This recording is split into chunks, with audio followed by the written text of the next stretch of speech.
Greetings. Hello. Hi. Let me click the button that shows my face. How do I look today? Like that. Oh my goodness. My hair is kind of wet because I've had a shower, but it will dry off during the stream, and then by the end of the stream I will look semi-decent, so we're gonna go with that.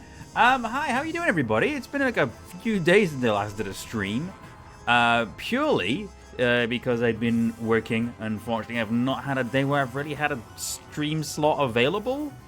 So I've not really been able to do anything.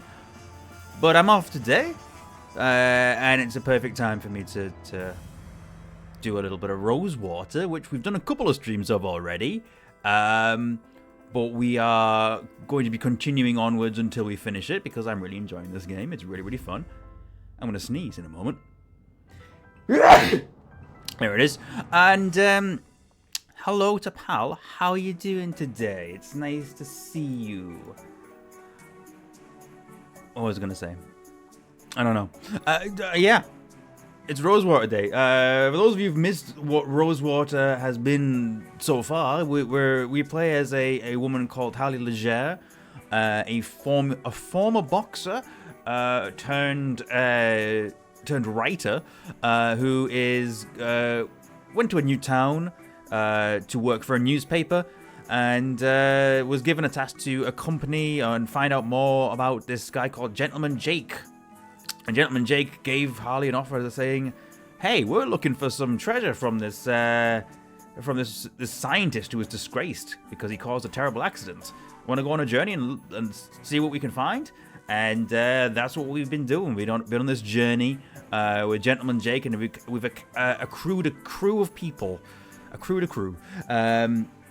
who are of various skill sets and various backgrounds. It is very, very interesting so far, and I'm really, really enjoying it. Got a new skirt. Awesome. So glad to hear that. I am sure you are slaying. Listy, how are you doing? Nice to see you. And Grim Bernard, is Palapal's mortal foe envious of enemies? Very good, very good. We've gone from very rambunctious music straight into some Gabriel Knight. I love Gabriel Knight. I'm going to stream the Gabriel Knight trilogy this year because I really want to. I was going to put it as a Game Blast reward at some point. I'm like, no, I really want to do it anyway. I don't want to delay it. I just want to mix it into my schedule as I'm going along. I can see it creeping up as time's going on. I've got like a schedule of games that I'm going to get through, and I can see it moving up. So we're getting there. I mean, after Rosewater, the big thing we're going to be doing is the Space Quest series. As part of the Space Questathon, which I promised at last year's Game Blast, but haven't gotten around to. But yeah, I'm really, really, really looking forward to doing some Space Quest. And I'm really looking forward to eventually getting around to doing Gabriel Knight as well. Don't think I've ever seen anyone play Gabriel Knight 3. It's kind of a nightmare to get running. I've gotten it running in a way that I'm really happy with, and I played through it this year. So I'm just...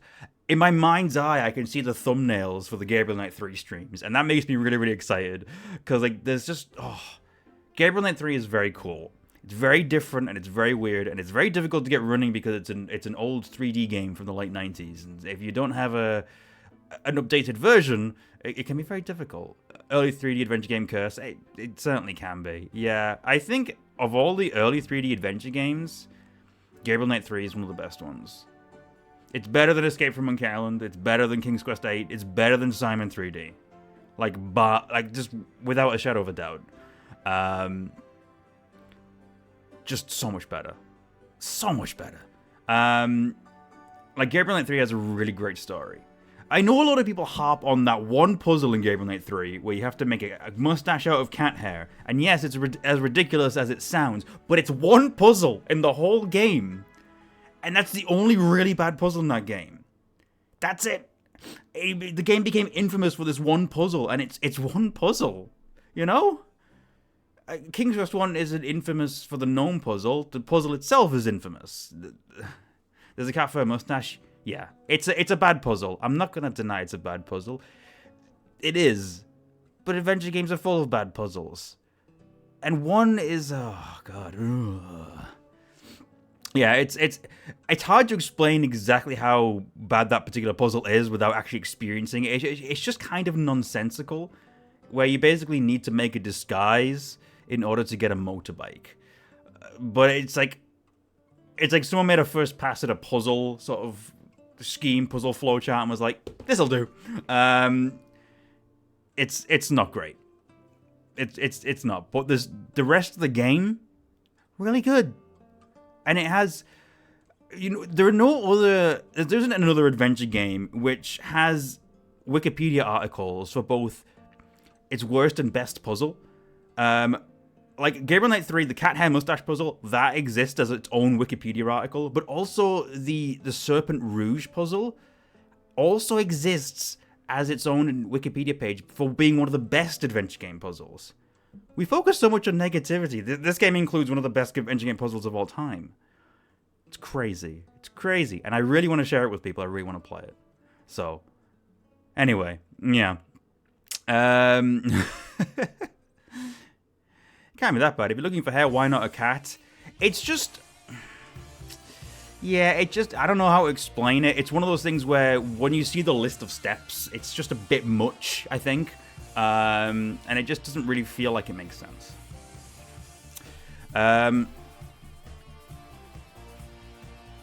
Oh man, this music.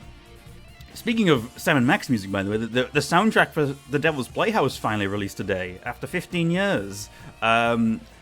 So I bought that immediately. I'm going to be incorporating it into my stream music playlists at some point soon. I just haven't had the chance to do it yet. But it includes, finally, a clean version of Grandpa Stinky's radio sea shanty that has never had a clean version ever anywhere. It's like, I feel like I've waited so many years just to hear it clean without the radio like tinniness. Oh man. Anyway, I'm rambling too much. I want to get into some Rosewater now because it's a very exciting game. Let's go everybody. It's time to go back on this Wild West road trip with Harley Leger and her rambunctious crew. And if I just click on here, bada bing, bada boom. Here we go. How you doing, all of them? Welcome on in.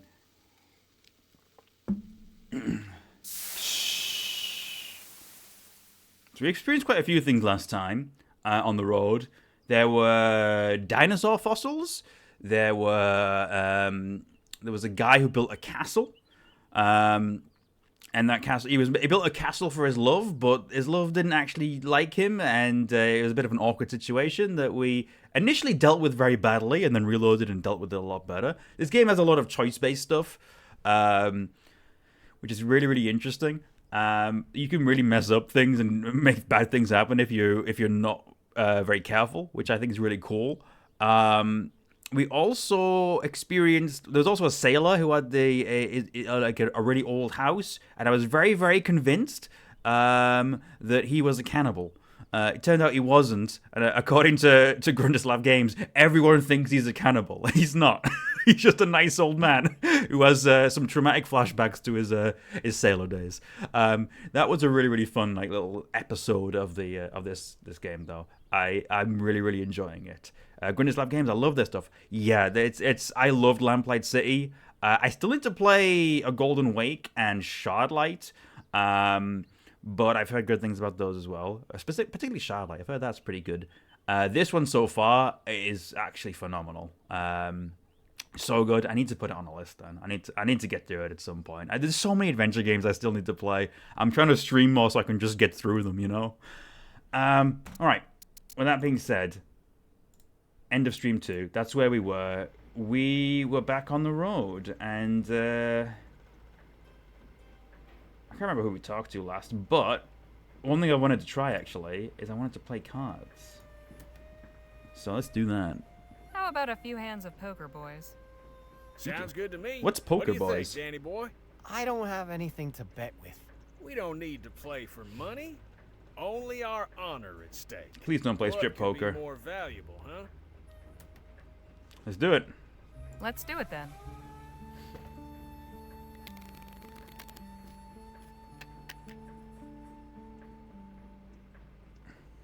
Hell of a game, boys. Oh, that was it. The wagon is slowing down again. See anything out there, Danny? Yeah, this is a small building. Let's go take a look. All right, time for our next little adventure. It's a post office. Oh, thank God you're here. I was starting to think no one would ever turn up. You know, one of the interesting things about this game, and I think I've heard this comparison from someone else. It kind of feels like if someone was running a Wild West tabletop RPG, like a tabletop RPG about a Wild West road trip, which also is such a fun idea. I wouldn't mind running something like that at some point. But yeah, like you have like this, you have a party of characters, and then you have little adventures that you run into along the road. Still, What's the matter? The post office has been overrun. Let me guess. Rats? Rats. Rats would be welcome friends compared to the evil in there. Evil? What evil? The deceiver. The father of lies. Satan? You're saying the devil is in your post office? Yes, just like in Is that a the euphemism? story. He lives in there. Wonderful. Another maniac. Frontier's lousy with them. Oh my! That sounds like a Then again, maybe not. cougar or a coyote or something. Game immediately launches into an extremely high detail poker mini game like RDR2. That would have been fun, but I imagine that would have been quite a bit of an addition to the game, considering it's mostly a single developer doing this. Roll for rats. Dice gives us devil. Yeah, it seems like. Oh, that was a RuneScape sound effect. It does have that sort of vibe, yeah. Well, Wait, what are you doing? Don't go in there. He'll devour your soul. Excuse me? Just stay away from there, please. okay, well, let's have a little look around. Wanted, Gina Fuller, the demon. Wonder if Mr. Postman isn't just susceptible to the power of suggestion. Quite possibly. What's this? What's this jug for? It's my supply of drinking water. Okay. What do you think about this, Phil? Phil? Harley? What do you think, Phil? Is that the devil in there? If it is, I am not going to be the one to find out. Hey, Danny? Yes, Holly. Any thoughts on what could be inside the post office? Whatever it is, it sounds scary. I don't think it's the devil, though. Mm-hmm. I reckon Nadine? Nadine will Yes? know. What's your take on all this? I'm not sure, really. Obviously, it's nothing supernatural. Yeah. I believe the explanation will be far more mundane. Hey, Jake? Yeah? Do you believe this fellow? About it being the devil in there? I don't doubt he believes it, but I also think the poor fella's got a wild imagination. Also, for anyone who, I don't know if I've specifically mentioned this, but if anyone's a fan of the Walking Dead game, Gentleman Jake is voiced by Gavin Hammond, aka Kenny, from the Walking Dead game series. Hey, Miss Johnson? What do you need? What do you think's in the office? Not the devil, that's for sure. Good talk. Small World. It's more that it's got some SAG voice actors in this game. Quite a few good ones, actually. Let's see. Well, I mean, I guess I'll talk to him a bit more, because he doesn't seem to want me to go in there. Mr. Postman? Yes? What is it? Aren't we pretty far from civilization? Why have a post office here? Oh, not at all. We're just outside the delivery area for Shivering Pines. 10 homesteads within a 2-mile radius. All right. Anyhow, it mostly serves as a transfer and rest station for carriers like me. But next time they ask me to take this route, I'll tell them to go to hell. Because that's where they sent me. Okay. Did you hear that Jubilee and Chimes of Midnight are getting novelizations from Big Finish? I did. I am looking forward to that. I'll definitely pick them up. I'd like you to tell me exactly what led up to your current predicament, and give me every detail. Very well. I arrived last night with a load of mail from Bly, up north. Passed the night here and spent the morning sorting and tidying, getting ready to continue on to the next station in Wolf Spring. About midday, I stepped outside to ready my horse. Then I heard the most awful noises coming from inside. Sheila heard them too, and bolted off like a shot, saving her own skin. I can hardly blame her. When I looked in, I beheld a most dreadful scene. Blood everywhere. Sounds of snarling and crunching bones, and his horrid shadow on the wall. Huge and horned. I ran out here to pray for help, and ain't moved since. Okay. What makes you think it's the devil and not something else? What else could it possibly be? I Wildlife? can think of a few possibilities. Go and have a look for yourself, then. You'll not doubt once you see it with your own eyes. Okay. What was that you said before about a story? That this was just like in some story? Of course. You must know the famous short story by H.W. Montesquieu. Not The particularly. devil lives in the post office. A most chilling tale. It's very Of specific. course, I used to think it was just one of Mr. Montesquieu's celebrated flights of imagination. But now, I suspect he must have known something the rest of us didn't. Big fan of horror fiction, are you? Well, you know, no more than anyone else, I suppose. Just something to while away the long hours on the road. Isn't life horrific enough all on its own without thinking up new, imaginary ways for My phone things to be keeps awful? vibrating. Ah, but the devil is very real, That's miss. fine. He'd only like you to think otherwise. Keep Alright. calm. I'm going to try and take care of this. God be with you.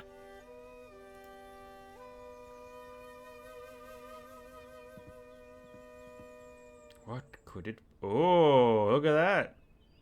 What in the ether? That's definitely like a coyote or a cougar or something. I'm going to lean towards coyote. Gruesome. I hope that's not human blood. Maybe even This something has got more to be how that innocuous. thing got in. I hope this isn't devil Chris's lives in blood. Every post office. What in the ether? Glad it's not my job to organize those. I have a feeling the mail will be delayed today. And $10 and pregnant cat. Yeah.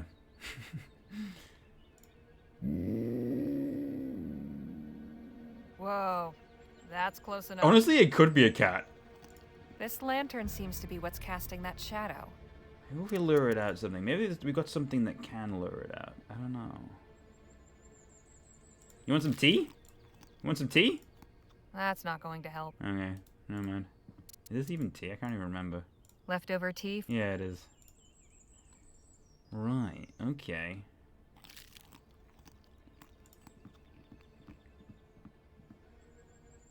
Okay, guys.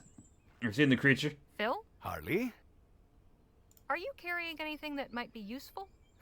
I left my holy water back in New Spain. Don't need that. Okay. Hey, Danny? Danny, Yes, what you Holly. got? Would you happen to have anything on you that could help the situation? Just my pistols. They could be of use once you figure out what's in there, I guess. We won't go with that. Nadine? Yes? I reckon it's something a lot Don't more suppose innocuous. You've got anything that might help? Help with what precisely? Good point. I should find out more about what we're up against. Hey, Jake? Yeah? Got anything on you that might help the situation? Aside from my gun, you mean? Well, I got my pocket mirror, but I don't see how that can help.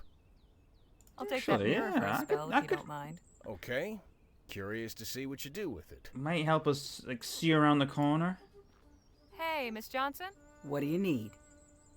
Do you have anything I can use to deal with whatever's in there? I might, if we knew exactly what was in there.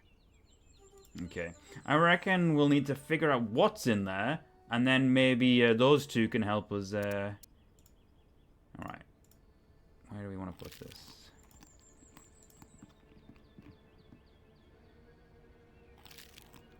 It's a kitty cat. Oh, bobcat? How about that? Seems A our devil wildcat. was just a hungry wildcat. Okay, well. Definitely a bigger cat than what I was expecting, but still. Got some good news for Yeah. you. Oh? It's not the devil in there, it's a wildcat. I knew it! Jumped in through the window, looks like. Right now, he's having a fine time feasting on a fresh rabbit. Oh. Are you certain? The devil takes many forms. I'd stake my life on it. So what do we do about it? I'm open to suggestions. Easiest thing to do would be to scare it off. I could fire a warning shot. That ought to spook it. I'm not sure. It seems dangerous. I don't think I could lasso it safely. I do have some firecrackers the trapper's son gave me. I could scare it off with those. The poor creature's probably frightened to death. It sure didn't seem that way. Animals often act vicious to mask their fear. Not that different to humans. True enough. I've still got some valerian and golden poppy. I could slip them into a bit of meat to sedate the animal so we can safely remove it. That sounds good to me. What about you, Lola? What have you got in there? Hey, Miss Johnson? What do you need? Any tips for dealing with wildcats? Yes. Stay away from them. That's You can't fair. just leave this one in there. Why not? It'll wander off on its own eventually. Come on, help me What out, this cat would needs you? is opiates. Like I said before, keep your distance. Avoid direct confrontation. Best bet is to scare it off. Nadine? Yes? I like your plan. Let's give the kitty a nice nap. Give me a few minutes. Drug that cat! Drug that cat! Alright. Nadine's drugged this meat. Hopefully it'll put that beast right to sleep. Alright, let's do it.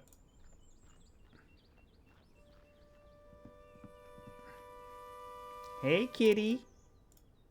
I have some nice drugged meat for you. All right, kitty. Hope you left some room for dessert.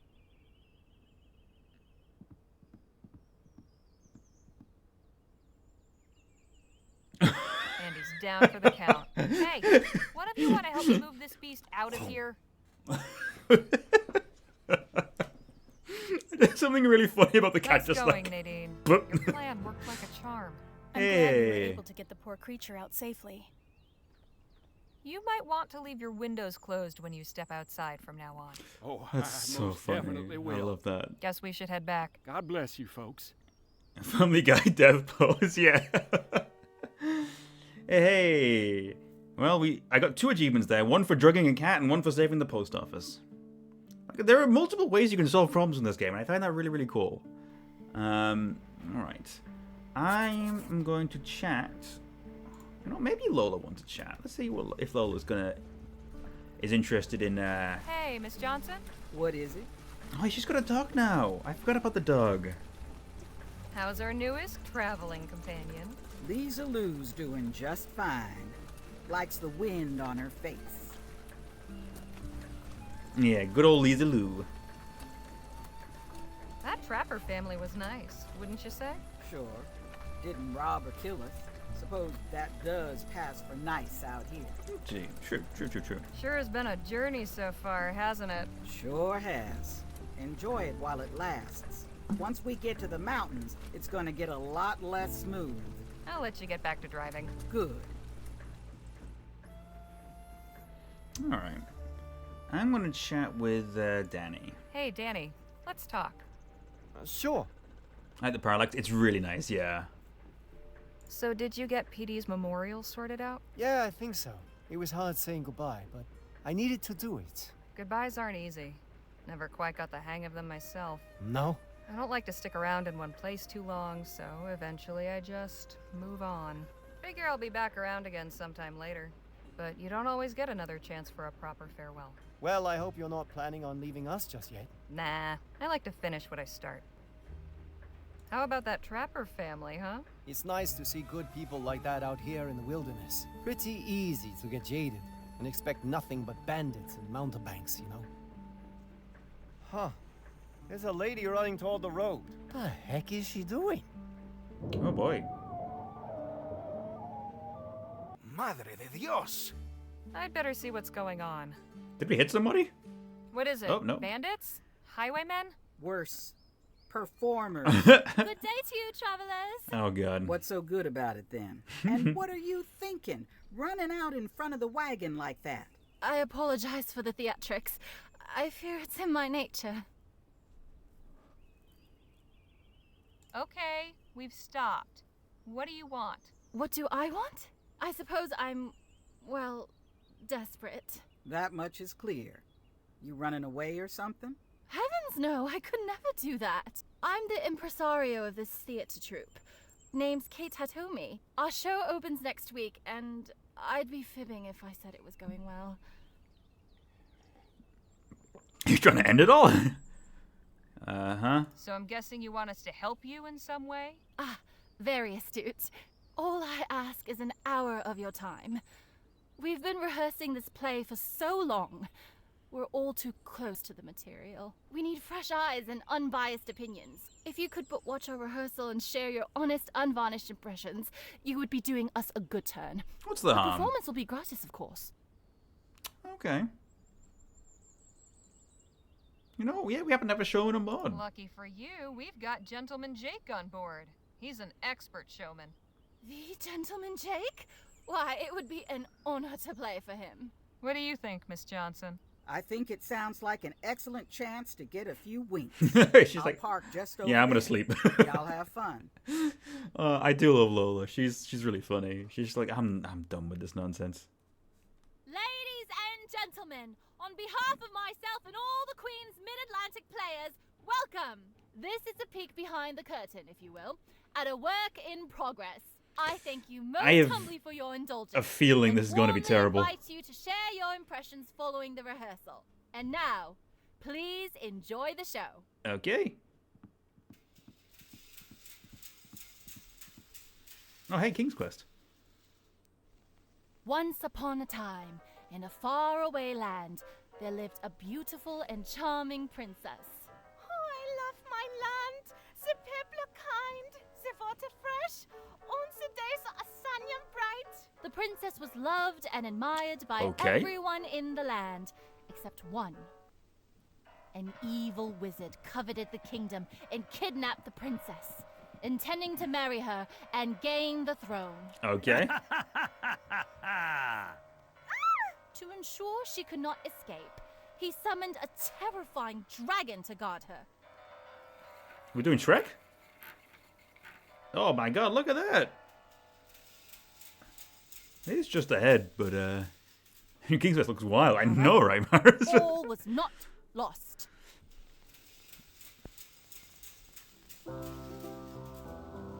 For a young hero rose to the challenge. I shall battle the dragon and save the princess. That is, if my dear mother lets me. I said, if my mother lets me, of course. Faye, that's your cue. Faye? Where the hell is Faye? Ooh, are we doing murder mystery? I don't know. Last I saw her, she was in her tent. Oh, for crying out loud! Oh, is she gonna be dead and gonna be murder mystery? I'm sorry, folks. I don't know what I was thinking. It's clear we won't be getting anywhere with this rehearsal. You can Hey, change out Pego, your it's costume going now, well. Dwayne. We're done here. Martina, Quentin, same goes for you.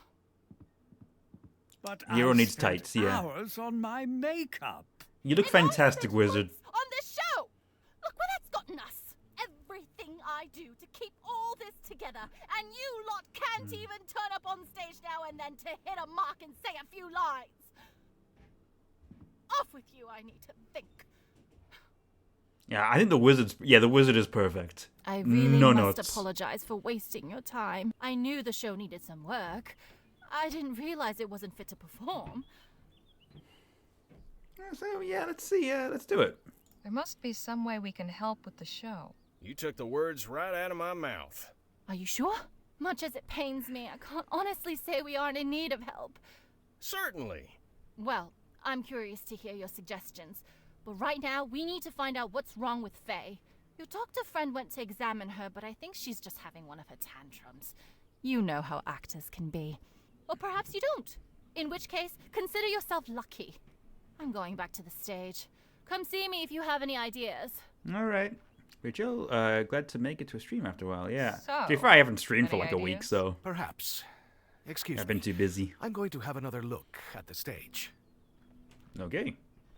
What about you, Jake? Where are you gonna hang out? Danny and I are gonna go talk to the two fellers playing the wizard and hero. All right. I think you should help Miss Redbird see to that Fey woman. I Anyhow, we'll think see if we that- can't get this show in halfway decent shape. Come on, Danny boy. Danny walks in. Faye's dead. I'm pretty sure that's got to be Faye there with the blonde hair. Ooh. I like the music here.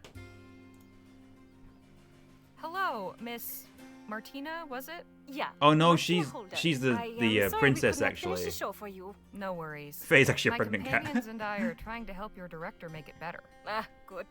We do need the help. When did you join this troupe? Oh, about 4 years ago. Then my English was not so good, so I did not get many parts with words, but I am getting more and more lines in the new shows. That's great. What were you doing before joining this troupe? I was living in Bright Bay, working as an art model. One evening, the artist I modeled for took me to the theater to one of Miss Hatomi's shows. Afterward, he told me he was leaving to go to work for a new patron in Italy. He could no longer keep me. So he took you out to lessen the blow? Not exactly. It turned out he knew Miss Hatomi. He had painted some backdrops for her. He took me backstage after the show and asked her to let me audition. I was shaking. I cannot even remember what I said. I had never acted before, you see. But fortunately for me, Miss Hatomi decided to take me on. Otherwise, I would have been out on the street. I'd like to know about your castmates. They are fine people, and I am lucky to know them. Mr. Ellis always has stories and jokes to make me laugh. He reminds me of a big bear. He's also a very fine actor, and he has performed on stages in great cities all over Europe. Dwayne is very nice, but he's also very shy. He does not speak much with me or any of the others. I have always thought it is funny that an actor is so shy, but when he is on stage, one would never know. And Mrs. Davies is like a mother to me. She cares for us very much and wants to make sure everyone is healthy and happy. Although she does nag a lot. My real mother did not nag so. Goodbye, Miss Holder. Lovely to be speaking with you. A cylindrograph. It's for playing music on wax cylinders. I love wax cylinders. It's so cool. Let's have a look in here. Oh, another visitor. Who are you? Harley Legere. And you are? Faye Davies. I don't expect it's a name you've heard. And as I was explaining to your friend here, not a name I expect you'll hear very much in the future. Oh, she's hitting the drink. As a... Mrs. Davies, I would advise moderation in regards to that brandy. Dear girl, I understand you like to dabble in medical matters. Let me assure you that this is the only medicine that works for me. Let's unpack that. Mrs. Davies? What is it? Why weren't you on stage today? Is something wrong? Something wrong. Something wrong. Exactly what aspect of my current condition would suggest to you that anything is right? What's got you so upset? I'm about to lose my place here, that's what. Turned out on the dusty road to fend for myself and simply overcome with the sheer injustice of it all. You think you're being dismissed? Why is that? Oh, it's a long, long story, but what it comes down to is finances, or lack thereof. Kate has been tightening the belt lately. She says our performances haven't been attracting the crowds they once did. But even so, we aren't doing that badly. All of us have taken quite deep cuts to our usual allowance. It still doesn't seem to be enough. Naturally, I, being the most recent addition to the troupe, am the first up to the chopping block. If you ask me, something doesn't add up. I know for a fact that our run in Bois de Quivo is quite respectable, and yet apparently our financial future is dangling over the precipice by a fraying thread. It's all more than a tad suspicious. Alright, who's embezzling?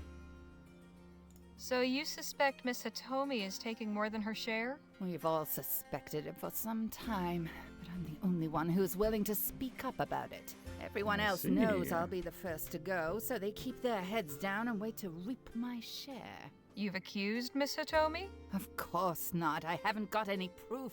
But you can bet I would if I did. Okay.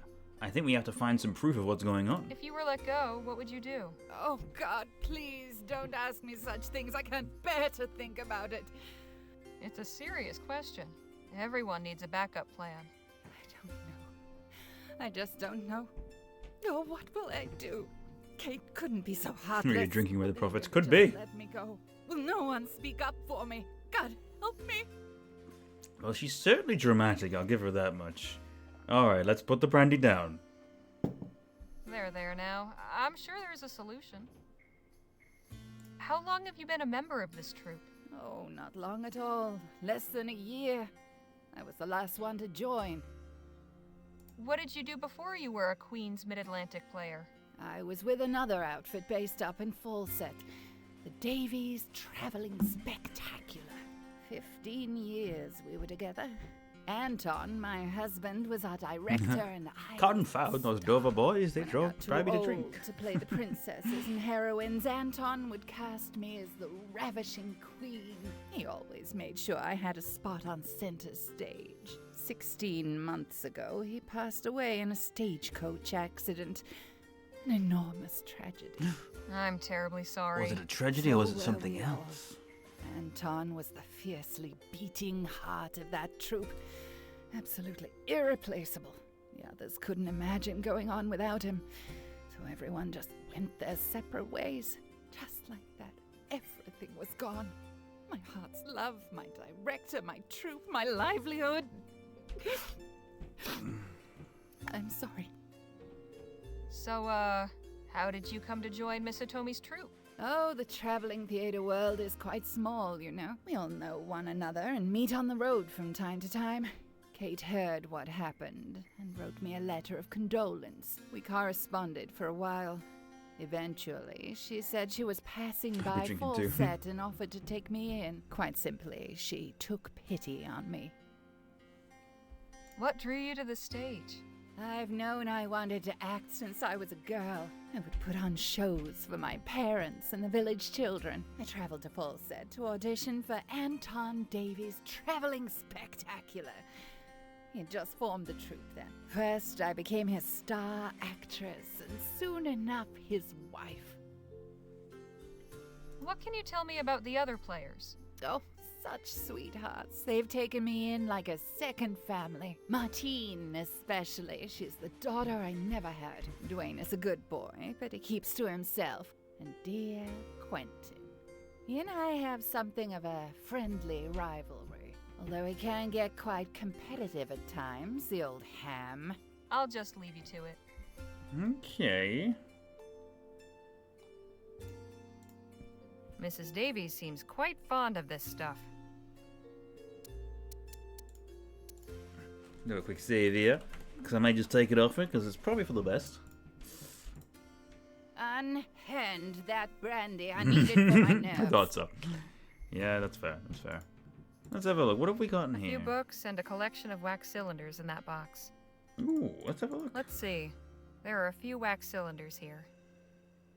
Knights in shining armor, a villainous intent, saloon sing-along, funeral dirge. Let's go with saloon sing-along. That sounds good. A poster for some show I've never heard of called The Dissembling Mechanism. Apparently it opened on New Year's Day. Interesting.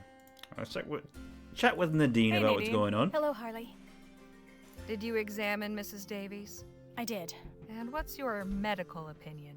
I couldn't find anything wrong with her physically. At least nothing that an excess of brandy wouldn't explain. But she's in no state of mind to be performing.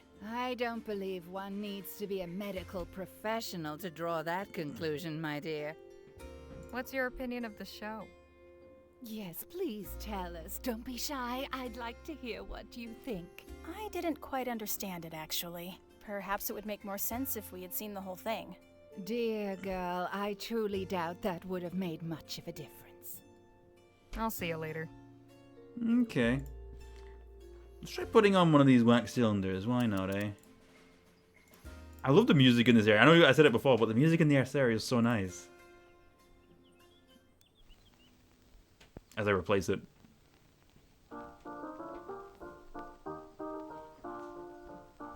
Oh, I love this one.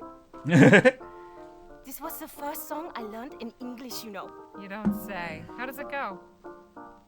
Oh god, she's gonna sing. All of the little maidens go strolling along. All of the little boys come to sing them a song. All of the little children start dancing in line, and all of them have such a wonderful time. All have a wonderful time. Aw, that was nice. Interesting. Her accent all but disappears when she sings. Interesting. Okay. I wonder. Someone kept a copy of a local newspaper.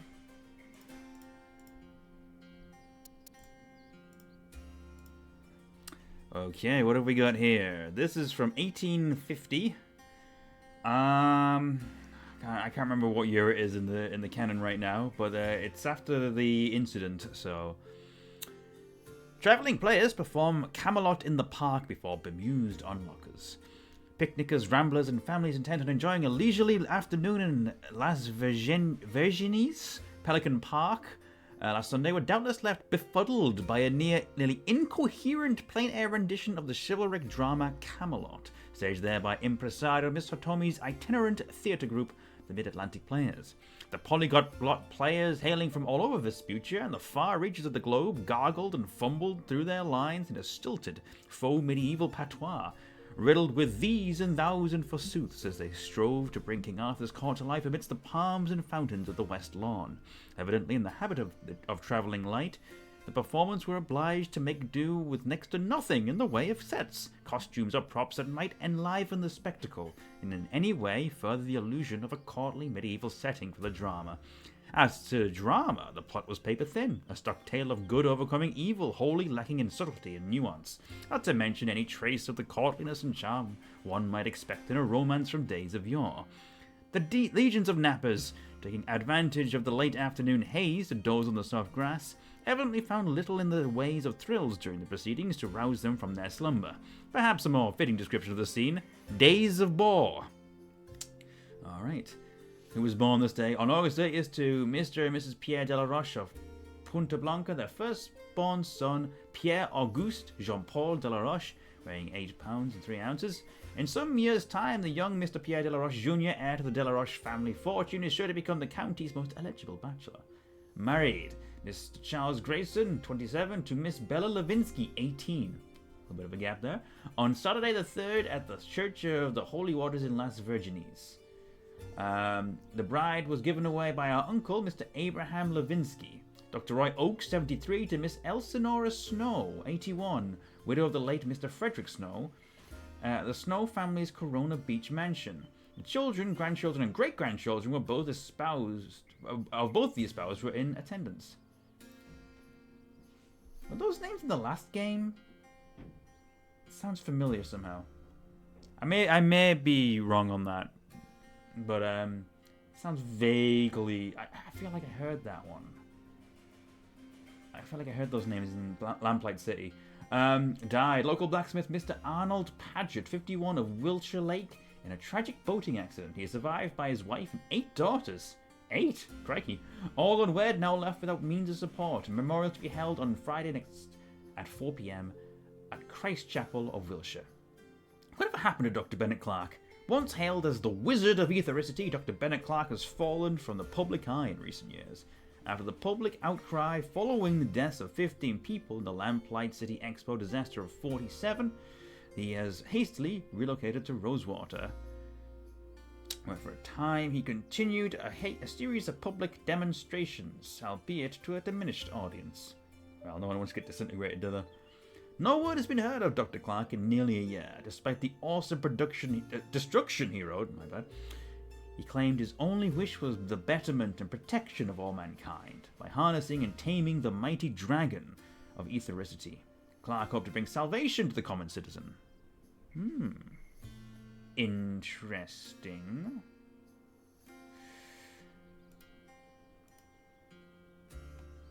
I wonder which newspaper is the most interesting, is the reason that one was kept. Let's go into here. Okay, no one else is in here. Let's see. The desk is covered in papers. Lots of notes. What a mess. Most of these seem to be show notes. Here's a list of names. Othello, Carondelet, Dissembling, Delphi. Wonder what that means. Could it be a code? It is a very nice tent, actually, yeah. It's a poster for a musical show called Carondelet. It opened on June 2nd. Must be one of Miss Hitomi's previous shows. Ooh. Carondelet, June It's 2nd. A poster for The Mystery at Delphi. Opened on November 6th. November 6th, okay. What did it say exactly again? Hold on. What a... Othello, Carondelet, Dissembling, Delphi. Oh, Wonder what that okay, means. okay. We need to keep track of these dates, I think. They're going to be for a code of some description. A traveling trunk. Looks like it's been quite a few places. Ooh. A pair of leather boxing gloves. All sorts of costumes, fake beards, and other theatrical accessories. Ooh, these are buttons, I think. A brass button. Okay. No way I can force it open. Yeah. All sorts of costumes. I'm going to grab these. These might be useful. Okay.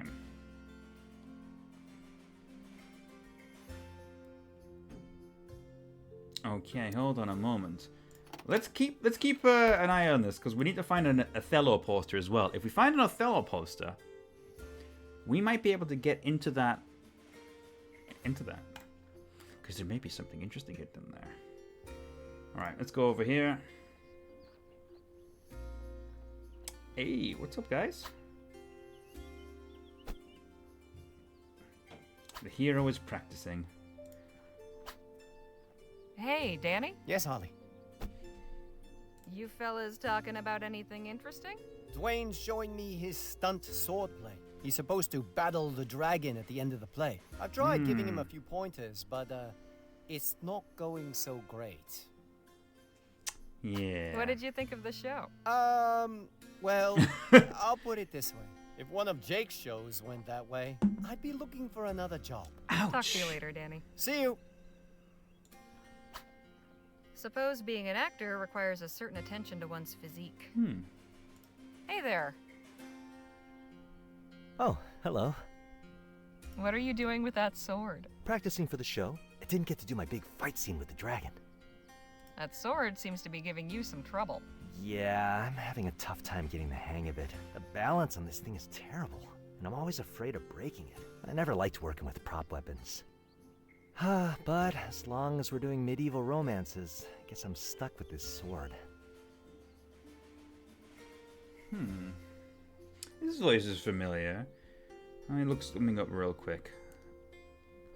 It sounds a little bit. I mean, it might be a voice actor we've already heard in this game.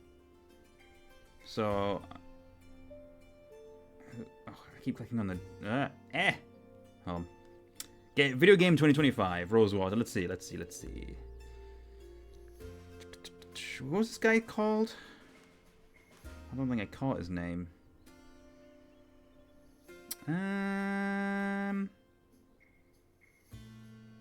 Is it Dwayne? Dwayne, yeah, okay.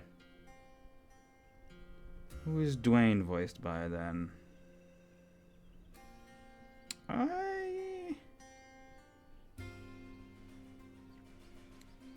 Can I see you? Am I blind? Oh no, there it is. Oh, it's Greg Chun. Okay.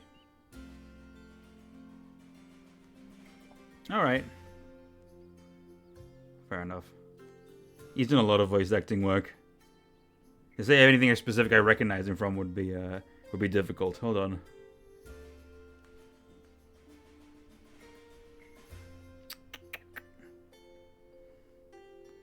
Let's see, anything that I've played or watched that he's been in. Because I'm very curious. He's been in a lot, but it's like nothing that's particularly in my wheelhouse. I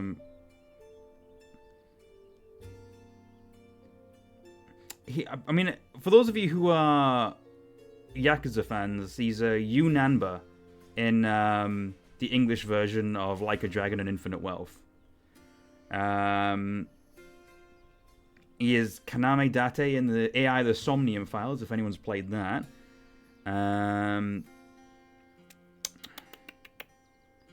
Specifically looking at anything that really jumps out at me, because why do I recognize him?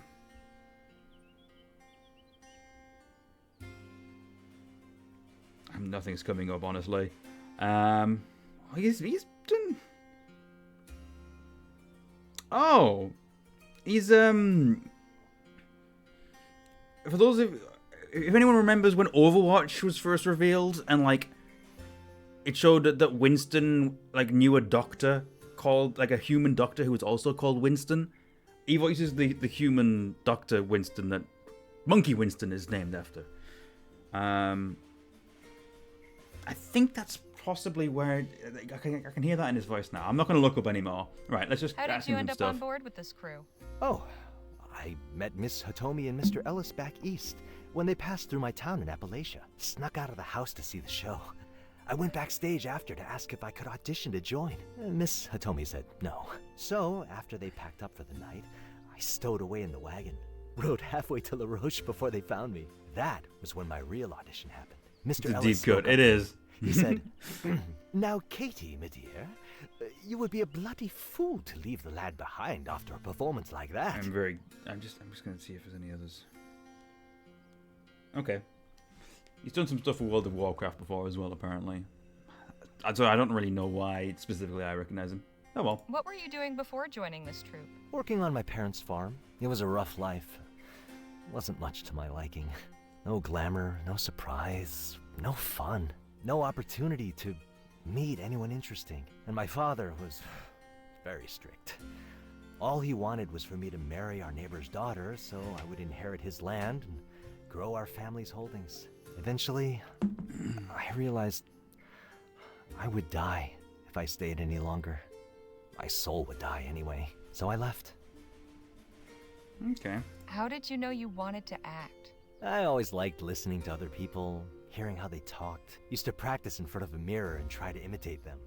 Sometimes I'd dress up to get the look just right. Ma didn't like that much. What do you think of your fellow troupe members? Some days I hate them. Most days I love them. And any day, I would die for them. We're a strange little family, you know? Mr. Ellis and Miss Hitomi are a squabbling ma and pa. Dear boy, you must make more time for yourself. There are too few hours in the day as it is. Oh, leave the boy alone, Quentin. He can decide how to spend his time. And Miss Davies is our busybody aunt. Are you comfortable? Have you got everything you need? Is that costume too itchy? So that would make Martina like your sister? No, not quite. Okay. Are you sweet on Martina? With all due respect, that's none of your concern, ma'am. Sure. Say, you're good at imitating other people. Oh, thanks. It's always been kind of a specialty of mine. Used to get me in a lot of trouble back home, so I only do it for laughs. There's a lot of words to say, yes, I know, right? I've heard a rumor that Miss Hitomi might be keeping some extra funds. Know anything about that? Oh, sure, I've heard that rumor too, but I don't much believe it. Miss Hitomi takes good care of us. She'd never cheat us out of our earnings. Thanks. You can get back to your training. Thanks, ma'am. I have a theory, but we'll see how it goes. That thing's been through the ringer a few times. Right, let's have a chat with Quentin then. No mistaking who this wagon belongs to. Good old QE. Hello, sir. My goodness. One of your companions has decided to join us. This is Harley Leger. She used to be a performer of sorts herself, you know. You don't say. What sort? I was a fighter. Not sure. I like this guy already. My dear, if an audience paid money to come see you, that counts as performing in my book. I'm Quentin Ellis, by the by. Delighted to make your acquaintance. Charmed. Likewise. There's the Othello poster. Lots of notes and sketches of different costumes and disguises. That is quite a lot of makeup. This guy loves his craft. Mr. Ellis seems rather versatile. Ian McKellen vibes, definitely, yeah. Hey, Jake? Yeah, Harley? You seem quite at home among these performers. Sure. These are my kind of people. Old Quentin and I have been trading tales about life in showbiz. You ought to stick around and have a listen. You might learn something. Right. How did you find the show? Well, there's definitely room for improvement. Well, that's I'll putting just it, be on my way. That's putting it nicely. Quentin Ellis is Othello, premiering October 7th. October 7th. Okay. Could I have a moment, Mr. Ellis? Of course, my dear. Just how long have you been a part of this troupe? Why, since before its inception. That is to say, Kate and I have known each other since well before this incarnation of the troupe was formed. We met in Paris, you see, back in 27. Wow. What did you do before joining the troupe? I was classically trained at the York Theatrical Academy. I performed all over England before decamping for the continent. When I met Katie, I was touring Europe playing before the crowned heads. Why, my performance as Othello received a standing ovation from Archduke Hubert of Austria. Okay. What drew you to the stage? Ah, the eternal question. What drew you to the ring? Money. Found out my tolerance for pain was higher than my tolerance for hunger. I don't remember telling him I that. see, an empty belly Did I? is a demanding muse indeed. For me, it was love of the art. I was born with it. Okay. Paris, you say? What was that like? Ah, those were the days, wild and carefree. We found welcome from a public receptive to our more experimental forays. Nothing like the audiences you find here, mind. Dusty farmers and unlettered cowpokes, the lot of them. I'd like to know about the others in your troupe. Fishing for nasty gossip, are we? Unless you have a couple of glasses and a bottle or two of very good liquor stashed somewhere about your person, you won't be getting any of that from me. Truly, they are good people, and I cherish every one of them. We rely on one another. Granted, we have our occasional quarrels, but what family doesn't? It's true that none of them have my training and decades of stage experience, so naturally they look to me for guidance and mentorship. Okay. I heard a rumor that Miss Hitomi might be misappropriating the troupe's funds. Poppycock, pure hearsay. I'll bet Faye put that poison in your mind. I have known Katie longer than anyone. She is many things, but never a thief. Appreciate the chat. The pleasure was all mine, dear. Okay. That cock is so poppy. I know, right? So true. Okay. Interesting fellow. Othello was October 7th. Okay. Let's check this last tent before we try opening that thing. Oh, okay. Not terrible as far as props go, but it could use some extra oomph. Something with fire, you know? I bet Jake wishes his show's backdrop was half as realistic. Phil? Harley? What was your opinion of the performance? It was not to my taste. However, with some improvements, it could be entertaining. All right, see you later. Miss Hitomi? Yes? What do you think would make the show better? God, where do I begin? Faye's in a black mood. Quentin thinks his character lacks depth. Martina's unintelligible.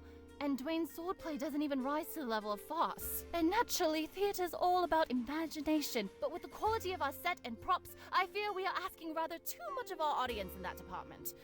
I'm this close to packing it all in. When did you put this troupe together? As it exists now? Oh, it's been about 5 years, I should say.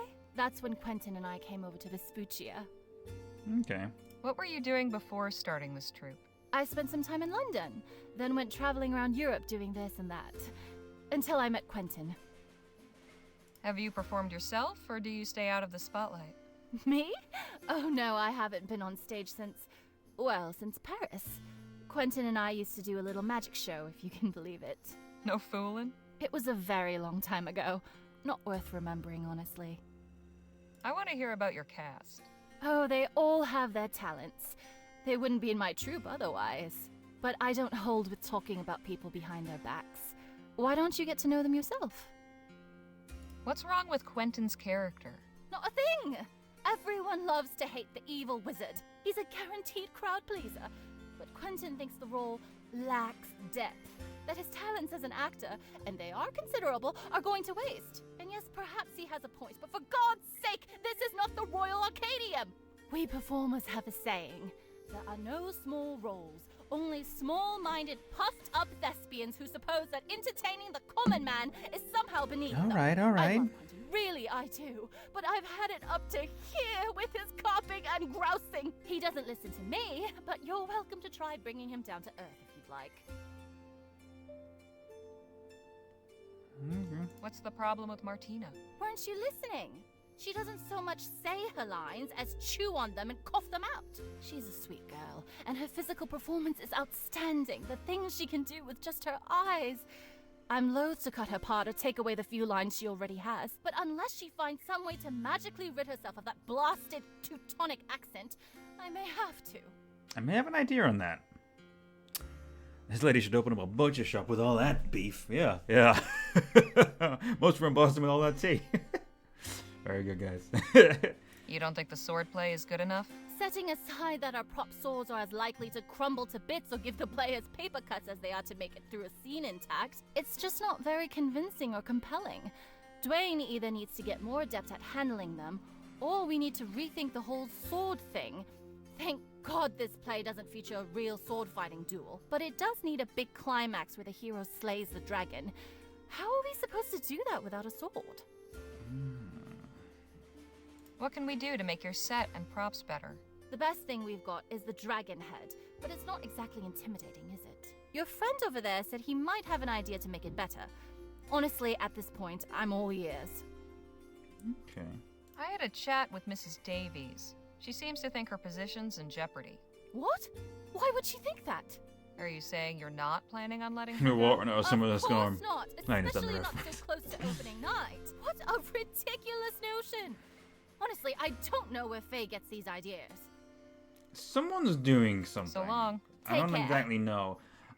My initial thinking is because it could be Martina, but maybe she just needs to sing. You know, maybe if she sings like her bits of the play, she'll be able to do the lines a bit more in a palatable accent. Because she was able to sing that one saloon song quite well. Right. Now that we've got this figured, okay. So remember, Othello, October 7th.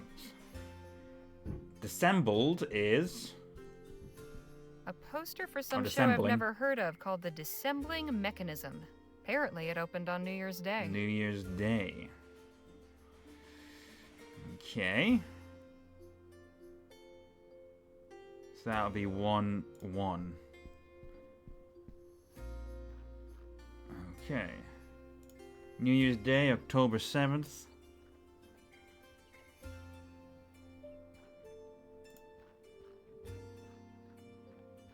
It's a poster for a musical show called Carondelet. Like It opened a on June notes 2nd. thing on here.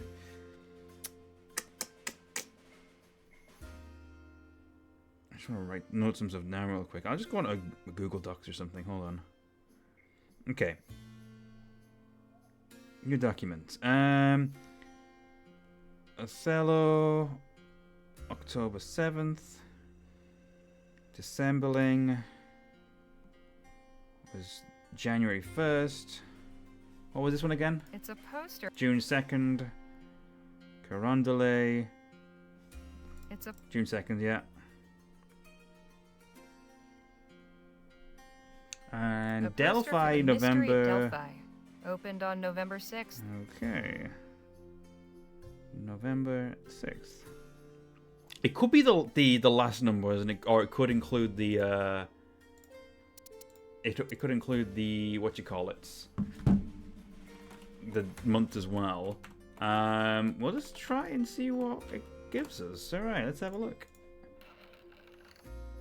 Okay. Oh wait, we need to remember the order. Hold on. What a mess. Othello, Corondale, Dissembling, Delphi. Othello, Wonder what Corondale, Dissembling, Delphi. OC, Distel. So 7? A brass. Oh. A brass. Can I not? A Oh. I was hoping I might get to push these. No way I can force it open. Can I not? A brass button. Oh, well. Okay, I can't push these yet. All sorts of cost. All sorts of. I am perhaps too early.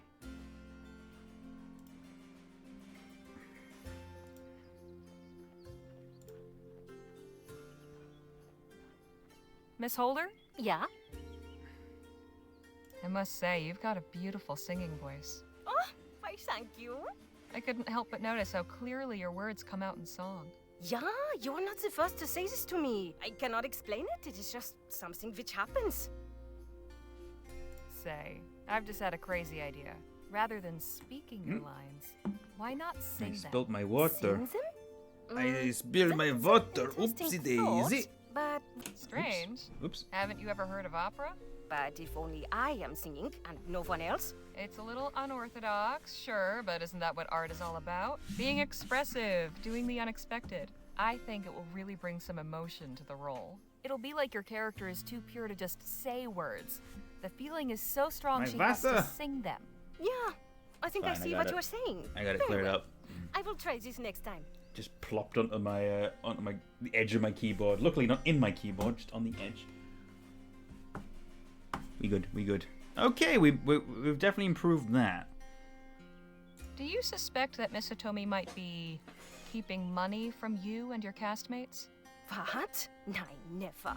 Mr. Tommy would not do such a thing. Who has told you this? Was it Mrs. Davies?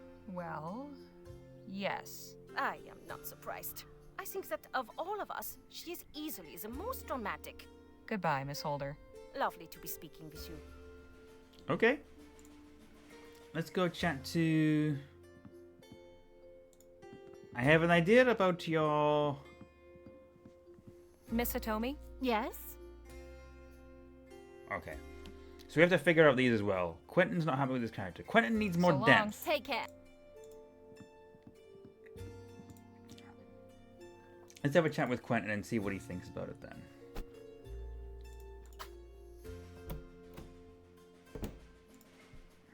Could I have a moment, Mr. Ellis? Of course, my dear. Is it true you used to have a magic act? Why, yes, it is. Funny, I'd almost forgotten. Katie and I briefly tried our hand at stage magic. She was quite adept at sleight of hand, but in the end, it wasn't our true métier. Too much meticulous planning and bulky, specialized equipment. No room for spontaneity and delight. No emotional connection. No, it wasn't for us. Now Katie uses the old magic trunk to store costumes. Miss Hitomi said something about you being unhappy with your character? Oh, don't get me started. The evil wizard is a stock villain, paper thin, a cipher. All I do is tromp on stage and glower at the audience. He wants to rule the kingdom and kidnaps the princess, all right, but why? What motivates him to do it? Drama comes from a rich depth of character. Complexity, not caricature. I need something I can work with, something to sink my teeth into. What if Jake and I came up with a better history for your character? Do you think you could? Sure. Harley's got the gift of writing, and I've been known to spin a yarn or two. Very well.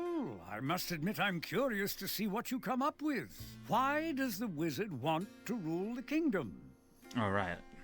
He believes it's his destiny, okay. He doesn't. He wants to save it. The king embarrassed him once.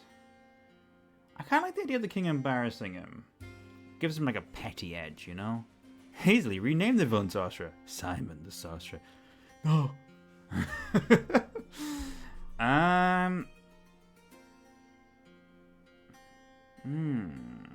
I think that one could be interesting, but is it interesting enough? If this is Destiny, I don't think that's the right one. It's between these two, but that one kind of muddies the waters a little bit too much. I think we're gonna go with this. Maybe the king once made him look like a fool. Sure, and he's held a grudge this whole time. I suppose it must have been quite a humiliation. So it's a revenge story then. All right, but why does he kidnap the princess? Wants to hold her for ransom. That's boring. He's in love with her. He's trying to protect her from the dragon.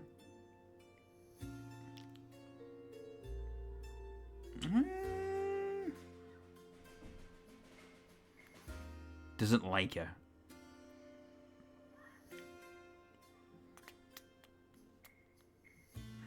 Don't think the ransom's interesting. He's in love with his, betrayed. Protect her from the dragon. I don't really think fits with what we've got. He doesn't like her. That could be pretty interesting. I mean, I'm kind of curious. He finds her shallow and annoying, and he wants her to suffer. And how does the dragon fit into all this? The wizard is trying to tame the dragon and harness its power for good. The dragon's the wizard's pet. The dragon is the weapon the wizard uses. The dragon is really the wizard's mother transformed. Oh, that's interesting. I like that. The dragon is the wizard's mother transformed by a spell he can't break. Unless he feeds the princess to her. Oh my, this certainly took a turn.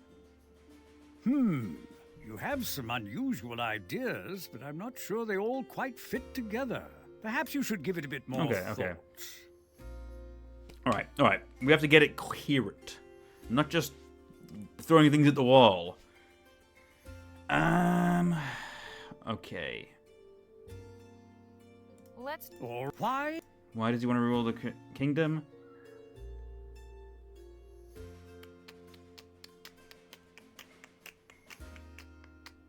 What would fit together? Oh, let's try. He wants to save it. He doesn't want to rule. He wants to save the kingdom. Yeah, in his mind, he's the real hero. Oh, intriguing. A subversion of our expectations. All right, but why does he kidnap the Maybe, princess? yeah. Trying to protect her from the dragon. He's actually keeping her safe from the dragon. Unexpected. I like it. And how does the dragon fit into all this? Trying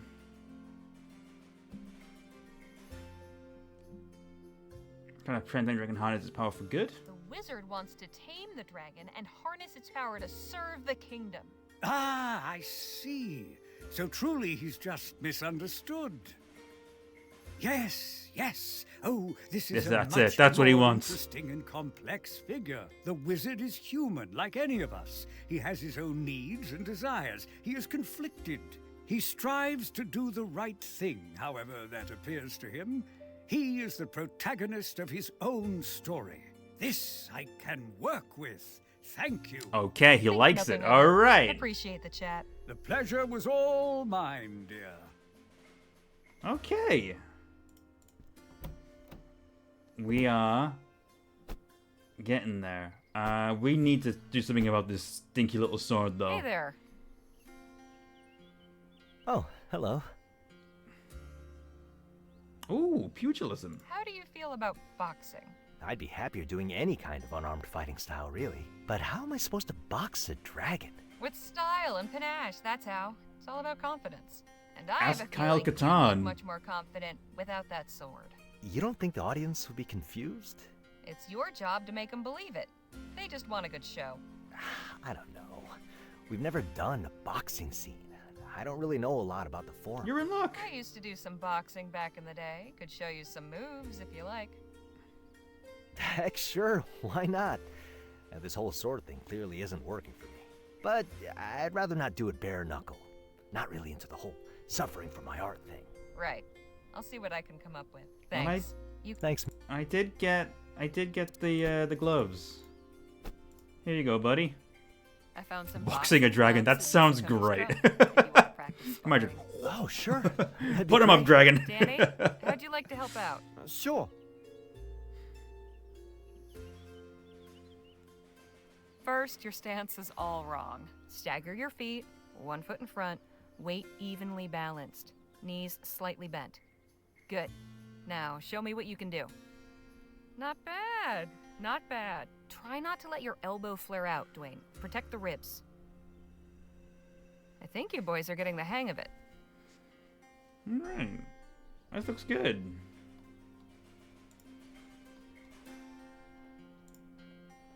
Everything's coming up Millhouse, it seems. Alright. So, let's talk to Phil. Maybe he can do something about the dragon. Use those explosives. Maybe a bit of pyrotechnics will spice this up. Had any ideas to make the show better? Yes, I believe so. This dragon head is amusing. Exactly. With some pyrotechnics, it could really impress a crowd. You want to make it breathe fire? Ah, indeed. Far more effective, wouldn't you agree? Definitely. But how do you intend to pull it off? I can rig it up quite easily, but I need a fuel source. If you can find me some high-proof alcohol, we should be set. We need that brandy. All right. See you later. No, the head is fireproof. That's true. It could end in disaster otherwise. Right, I need this brandy, and you need to give it to me. What is it? I spoke with Miss Hitomi, and she said she has no plans to let you go. Well, of course she would say that. That's how it works in this business. All seems well and good until the monthly budget is drawn up, and then the trapdoor opens beneath you and you swing. So you don't trust Miss Hitomi's word? I don't trust anyone's word. Only ink on paper. Okay. I'll just leave you to it.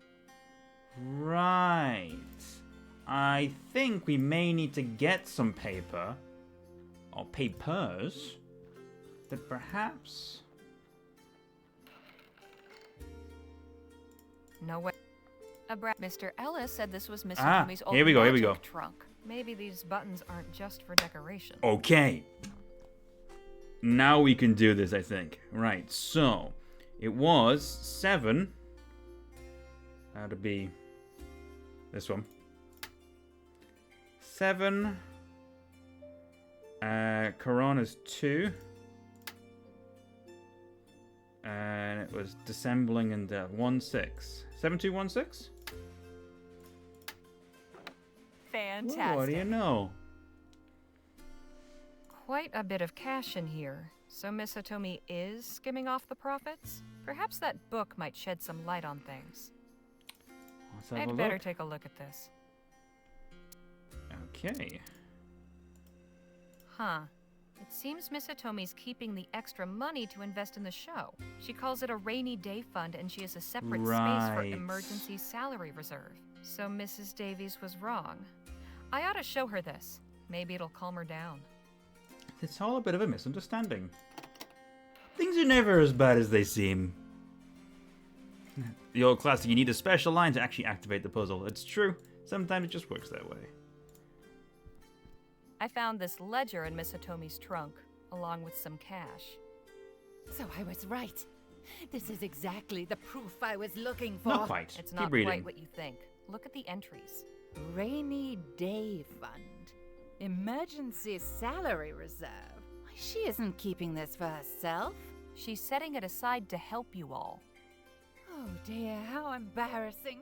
What a fool I've been. We all make mistakes. So now that you know your position is safe, will you get on stage and perform? Yes, of course.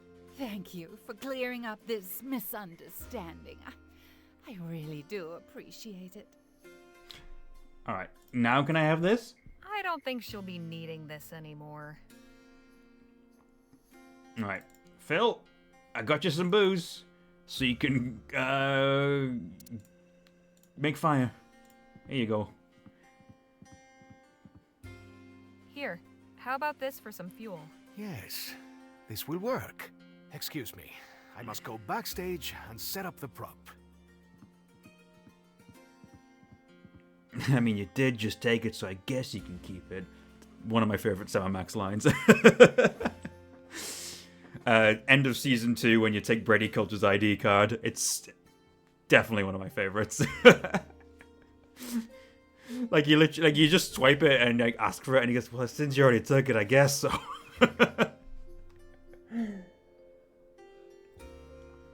Oh, right. I think we've got everything together for a nice, good show now. Let's see. Miss Hitomi, Yes? I think you can try a second rehearsal now. Really? You sure? Let's do it. Positive. Let's get this show going. It is a great line, yeah. Okay. We've made things a bit more complex. We've given Martina some better Once upon a time, in a better way faraway to land, get her through her lived a lines. beautiful and charming Um, princess. How I love my land. The people are kind, the water fresh, and the day sunny and bright. The princess was loved and admired better, by much everyone better. in the land, except one. An evil wizard coveted the kingdom and kidnapped the princess, intending to marry her and gain the throne. Hark! You may think me evil, but wait until you discover my true intentions. To ensure she could not escape, he summoned a terrifying dragon to guard her.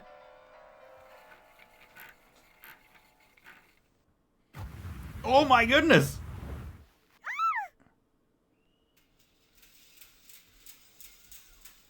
Yeah. Yeah, King's Twisted, here we go. All was not lost.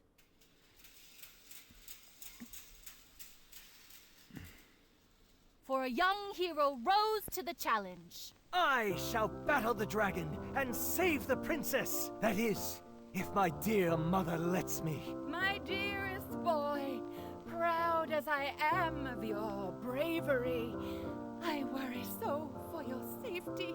Fear not, mother, for I shall return victorious from battle.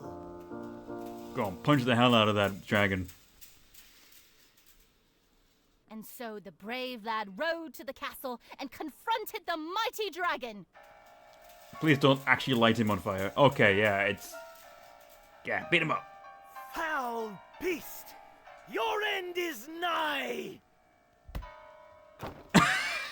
Yes! With the dragon defeated, our brave hero rescued the princess and vanquished the wizard.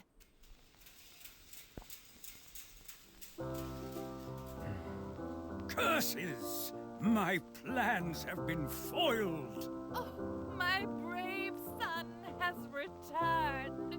Ah, your highness, I am smitten by your beauty. Will you marry me? Yes, yes, gladly will I marry you. And they lived happily ever after. Yeah. Yeah, yeah. It's better. It's better. It's not perfect. Well, at least we made it through to the end that time. Your fixes made a big difference. It's given me a lot to consider. Quentin has offered to do some rewrites. I'm sure he'll get us in good shape by next week. Glad to be of service. I'm curious to know how it all turns out. Yay! Send me a I note got an at the achievement for Rosewater fully helping Post Mr. after Tommy's the troop. premiere. Gladly. We should be on our way. Miss Johnson has surely awoken from her nap by now. True enough. Uh-oh, Graham. Break a Looks leg like you were next week, punching Mr. above Tommy. your weight. Thank you. Safe travels. I could totally see that. Oh, that was a delightful little segment. I had What we so could much for fun. Miss Hitomi and her folk. That was really fun. I was expecting it to be some kind of mystery, like someone actually was doing something In the wrong, end, but they formed a strange kind of family, and they seem determined to keep on going. it does seem to happen quite a bit in this game where I think there's something worse Keep on going on than going there actually too. is, and you're just helping Oppressive, people. Arid heat is I like beginning that. to give way to fresh Oh, hold on a breezes and minute. forested slopes as we leave the desert scrub behind and cross into the mountains. Onward and upward. Hi, chat. We need to stop being so cynical. I know, right? What do I want to chat to at the moment? Oh, hey, look, we got this little thing. Nadine carved this for me after Yeah. telling me that story about the fox. It's an autographed ferrotype of the Oh. Queen's Mid-Atlantic Oh, we're getting more Flights. stuff Miss Hitomi gave it to us from our for the month. adventures. And we got Bill's the... music has livened up the journey some. Let's chat with Phil. Phil? Harley? How are you liking the guitar? It is a fine instrument. I have not had the opportunity to play in some time. How do you think Miss Atomi's show will do? I believe it has a chance to Mini succeed. stories, long main story. If It's nothing good, else, yeah. The new pyrotechnics for the dragon will distract the audience from the acting. People love We'll fire. talk more later. I look forward to it. Hey, Nadine. Hello, Harley. Your lesson on herbs was very educational, so thanks for that. Of course. I hope the knowledge is of use to you someday. Think Miss Atomi's show will be a success? I'd like to think so. We certainly left it better than when we found it. All right. No, it cannot be. What do you see? What's going on? Not sure, but we're slowing down. Must be something important if he convinced Miss Johnson to stop. I'll go have a look.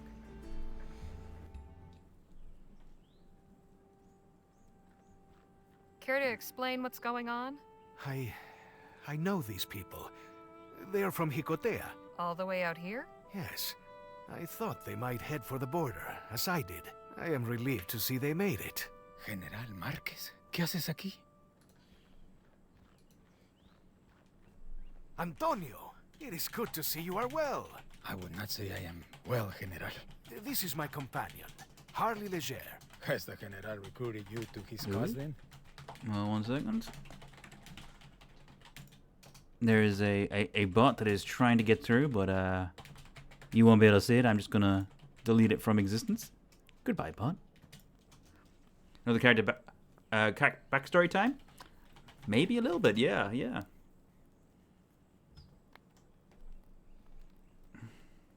Far from it. We're looking for a missing fortune. I see. A treasure, is it? The General is adept at enlisting people to pursue his flights of fancy. What are you talking about, Antonio? You came to our village with your talk of revolution and freedom. You are very persuasive, General. Your words moved people and put many innocent lives in harm's way. No sooner had you arrived than the army came to rain fire upon us. Surely you knew what would happen. I expected some response, of course. But who could anticipate that those Spanish dogs would behave like such inhuman monsters? But I also believed that the people would resist. And resist they did. You gave us no choice. We were forced to defend ourselves. But you never allowed us to decide if we wanted to join your fight. I did not consider. It is only by God's grace that some of us managed to escape. Jicotea, our home, is gone. Those who survived made our way here to this strange country. Where is Lieutenant Morales? I ordered him to lead a civilian evacuation as escort. Did he not conduct you to safety? Yes, he did. But I do not think it would be a good idea for you to see him. In fact, it would be best if you just go now. We do not need any more of your revolution here, General. Oh, man.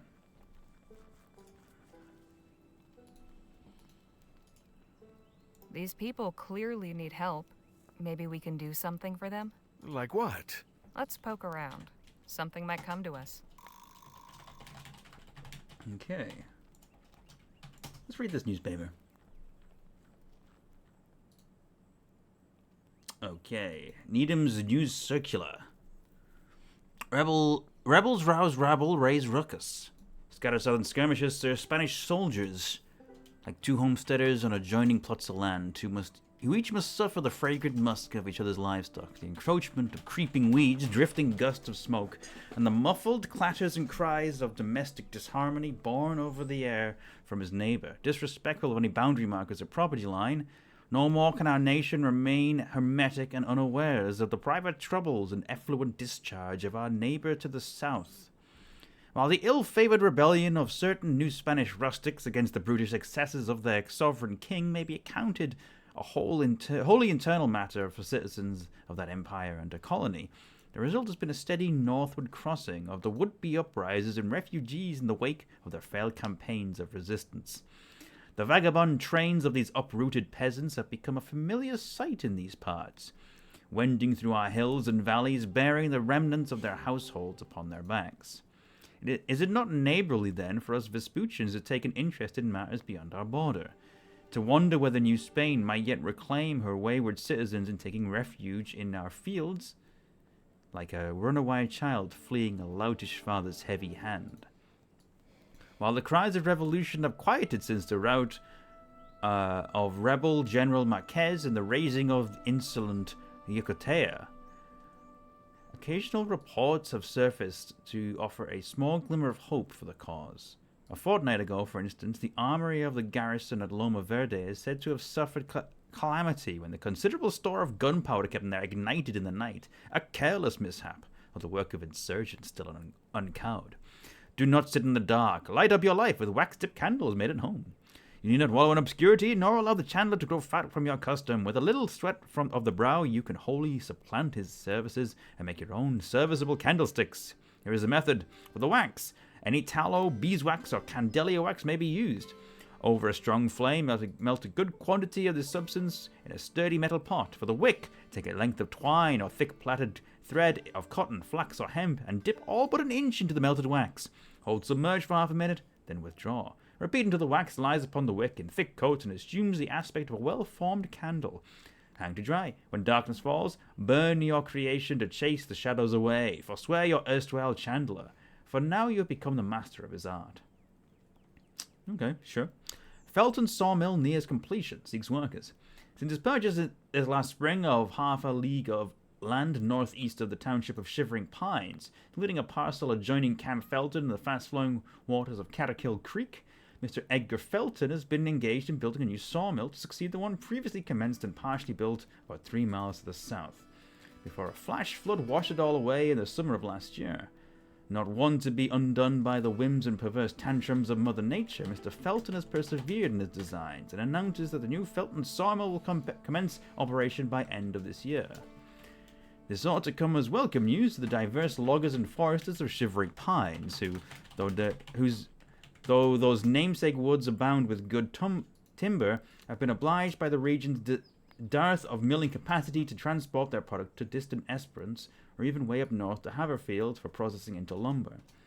Yet they should not rejoice prematurely, for before the mill can begin to contribute to the local industry, there remains the obstacle of populating it with workers. Total complement of at least 50 or 60 working men or women will be required to bring the mill up to full operating capacity, to say nothing of their services and amenities needed to support such a robust workforce. Since the disappointments of last summer when the first promised mill was swept away, Camp Felton has become all but a ghost town, as prospective labourers moved on in a search of riper opportunities. The old camp and new sawmill nearing completion stand ready to receive their future inhabitants, whoever they may be, so long as they are ready to work and willing to make a new home here in the erstwhile wilderness. Okay. Right. Let's have a little look around. I have a feeling we may need to make some candles. Looks like they've set up a lantern. The candle needs replacing. Yep. It's almost completely melted. As soon as I saw that article, I was like, we're going to need to make a candle, aren't we?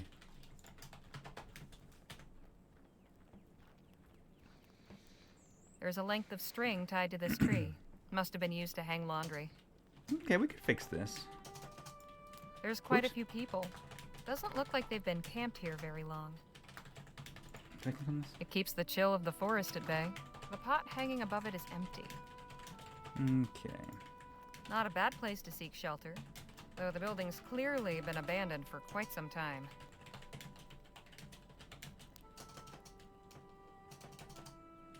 General Marquez? No puede ser. Isabel, I am glad to see you. What are you doing here? And who is this?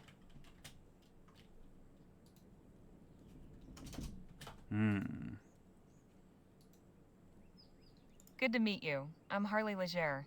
We'd like to help you if we can. Is that so? Will you be helping us the way General Marquez did when he abandoned us to the Spanish army? Isabel, you are not being fair. You dare talk to me about fairness? Fairness would be seeing you executed for cowardice. What? After drawing the army into a battle, you fled, leaving us to be massacred. I did no such thing. You should have stayed and fought with us, first into battle and last to retreat. Instead, you withdrew as Icotea crumbled. How do you expect to achieve victory if you do not stay to claim it? I thought... It was only the brave leadership of Lieutenant Morales that kept us alive.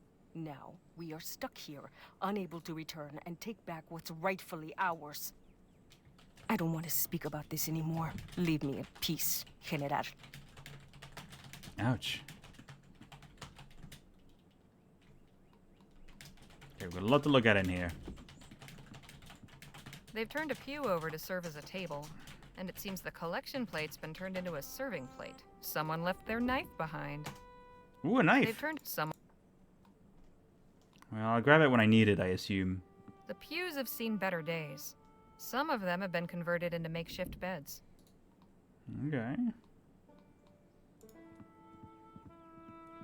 A glob of dried wax. Someone was careless with a candle.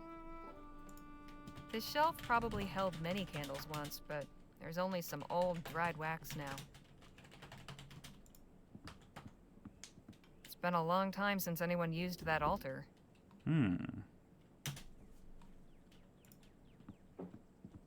It leads up to the loft, but I'm not risking my neck to see what's up there.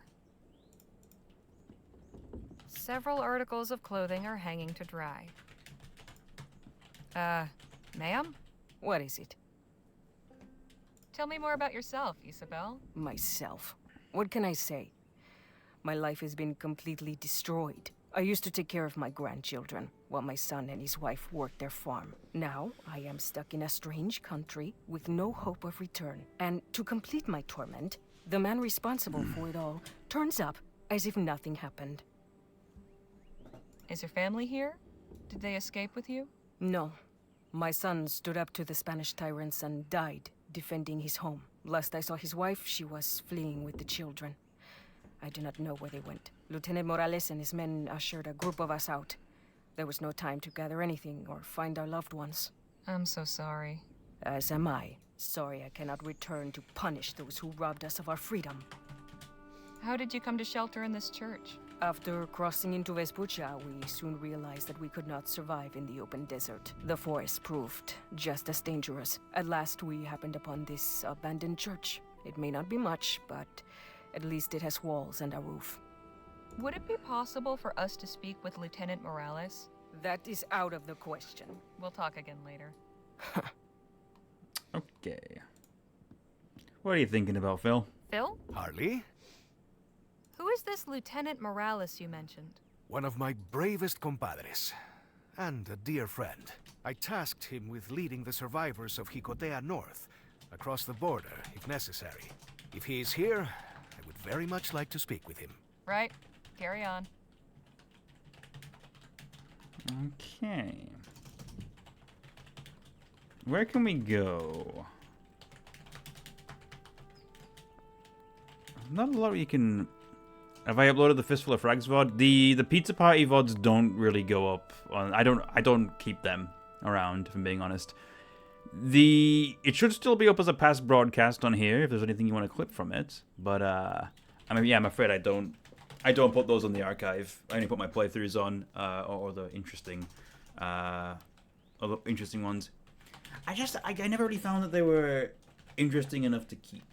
And if people wanted specific moments from those, usually you always have weird streaming, the Pizza Party, and you quite often have people like Lemming or Dicimp putting up their perspectives as well. I just don't have much interest in keeping them myself. I like to do it more as a community event than as like a stream event, if that makes sense. But that's why I don't keep them. Right. Do I have something that could be used as candle wax? A piece of That probably wouldn't work. Can't think of anything. Could I have a moment? What do you want? Can you upload yourself? If you want to. I can't stop you. I'd like to hear more about you. My name is Antonio Ruiz. Like my family for generations before me, I used to be a baker in our village, Jicotea, but everything changed when General Marquez came to us. Now my family is gone, and I am a refugee in a foreign land. I'm so sorry. Better to be alive somewhere strange than dead at home. I don't think you ruined that one, Frank. I wouldn't worry too much about it. I can't even think of anything you did to ruin it, so if I can't remember it, then you're probably putting a lot more on yourself than people actually noticed. So I would say don't worry. Bad microphone setup? Oh! Well, at least on my perspective, I just... I'll be honest, I turned your volume down. So it didn't really cause any issues for me anyway. So... How did you wind up in this camp? Lieutenant Morales got us away from our village and helped us across the border. We decided to head west, out of the desert. 3 weeks ago, we found this abandoned church and set up our camp. It has not been easy. We have sick and injured, and we have already lost some along the way. We cannot stay here forever. We need to find a more permanent home. Plus, I think most people weren't too bothered about that. They noticed it, but like it was just something that people looked past after a while. Again, don't worry. Tell me about Isabel. Isabel is misguided. She believes we should return to Jicotea and fight. She refuses to see the truth. We're better off in Vespuccia. A revolution is a lost cause. Our own country would have us submit or die. All that is left to us is to start a new life here. We'd like to see Lieutenant Morales. As I said before, that is not a good idea. Lieutenant Morales has been through enough already. I do not want to torment him further by allowing General Marquez an audience. Thank you, sir. Adios, señorita. Okay.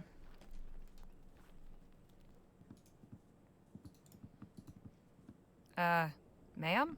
What is it? Can you tell me about Antonio?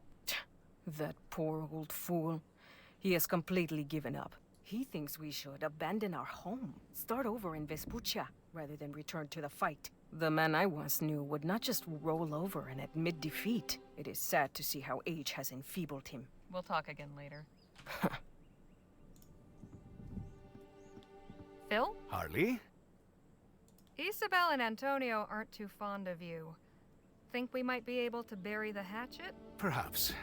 I have been thinking about what might serve for a peace offering. I'm listening. These people have lost so much. They have not had the opportunity to properly mourn. I would like to present them with a candle of remembrance. What's that? A simple votive candle, lit to honor those who have passed. We just need to find or make one. I hope they might appreciate the gesture. Right. All right. Carry on. All right. I guess now we get the knife. I'll just borrow this for a spell. I didn't know you knew spells. Let's scrape this off here. Got it. Okay. Get the rest I'll of take this some as of well. this wax. Yeah. Okay, we have a nice amount of wax. Some bits of wax I've collected from around the refugee camp. Okay. There's quite a few people. I reckon we can grab this as well. Don't mind if I do. Okay.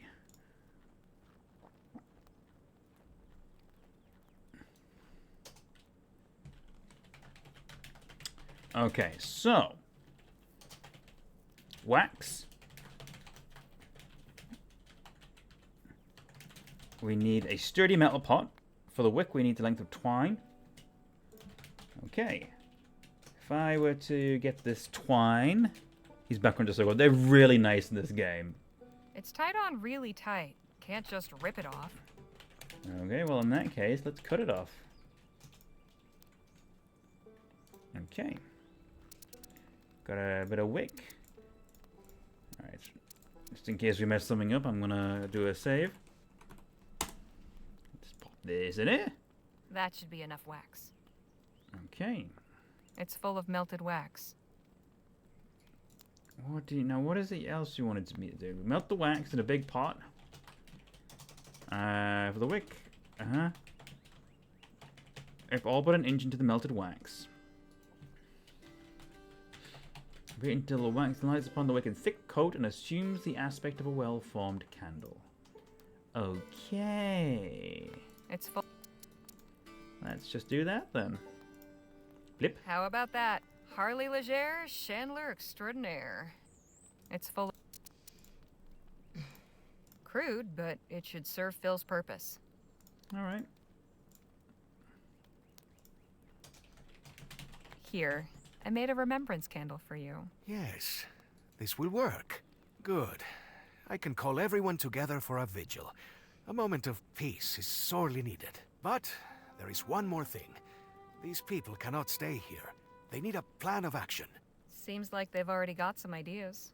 Yes, Antonio and Isabel are at odds, but there is merit in both of their positions. I do not know whose leadership would benefit this community more. Although my influence is somewhat diminished, I feel that many might still be swayed if I were to lend my voice in support of one or the other.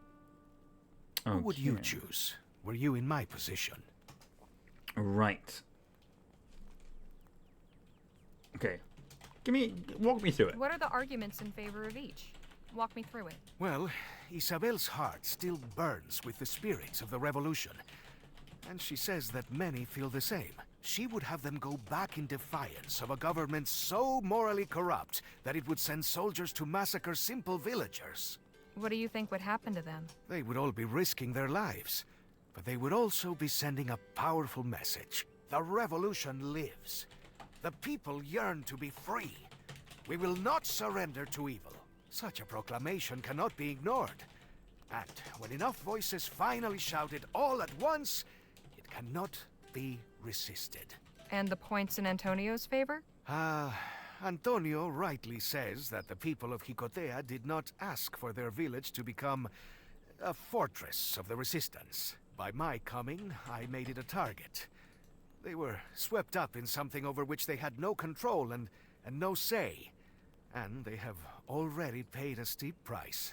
But surely there must have been some support for the revolution among the people, or you wouldn't have gone there in the first place. Some, yes. Many were sympathetic to our aims, but had not yet been moved to action. We were trying to rally support. A brave man may offer up his life for a cause, but may he bravely offer up the lives of others.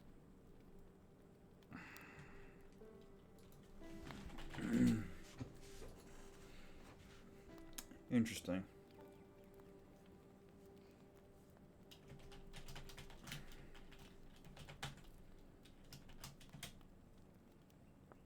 I am not entirely sure. Honestly, this one's a tricky one. I'm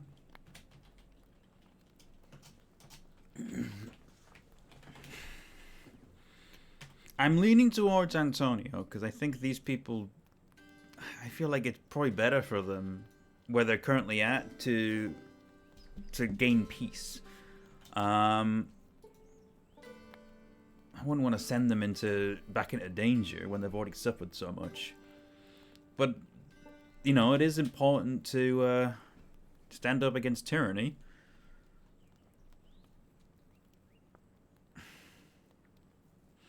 I also don't want to fence it and say, "Oh, you should let the people choose, make the decision yourself." I can't choose anything. I'm gonna go with Antonio. I feel like it's better for these people, but I wouldn't want to quit. Hopefully, it doesn't quell the revolutionary spirit.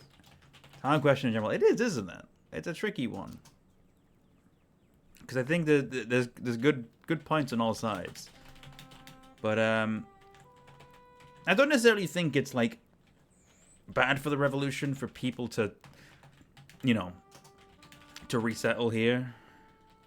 There's plenty of space here in Vespuccia. I think choose a peaceful option. I think it's the right call for these folks. If you did that, you'd be just as guilty as that corrupt government you're trying to resist. These people have suffered enough. They've already sacrificed more to the cause than anyone has a right to ask. Antonio should help them try to forge a new life here. Yes, I suppose that is the wisest course. I will go speak with Antonio. Gather the villagers and meet me in the church. All right. I was like, considering he whipped them up into the revolution in the first place, I thank you feel like trying to push them back into it, it's just, and then leaving again, have suffered tremendously. It's not the right call. I know you do not look favorably upon me, but I wish to offer my sincerest condolences and take a moment to remember the fallen. Whether or not they would have chosen this fight, it came to them unasked and claimed their lives. Eusebio Lopez, Gloria Hernandez, Abel Martinez. Let us cherish their memory and ensure that their names are never forgotten. Now that we have honored the past, let us speak of the future. Antonio has made me realize how unfair I have been.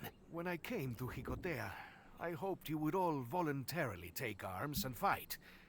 Many of you did, and for that I will always be grateful. But I did not realize that I was also forcing the battle upon you. In not giving you a choice, I became no better than our oppressors. For this, I am sorry. Nonsense, General. We knew we had to fight. No, Isabel. You knew you had to fight. Others may have chosen differently, but they were denied the option to live peacefully. The revolution must serve the people, not the other way around. Freedom is useless if no one is alive to be free. Okay, I'm on board with Those of this. you who wish to return and continue the fight have my blessing. But I will not order any of you back into battle. This country has shown me compassion and support. I am sure it will do the same for you. Antonio will lead you on to find some place new to live and work, where you may continue your lives in peace. New Spain will always be your home, but Vespuccia will be your sanctuary. He is a good leader. Thank you, General. I'm glad you spoke reason. It was the least I could do. I hope you can forgive me for my prior oversights. I think I can. Before you leave us, you wanted to see Lieutenant Morales? I can take you to him if you like. Please. Come with me.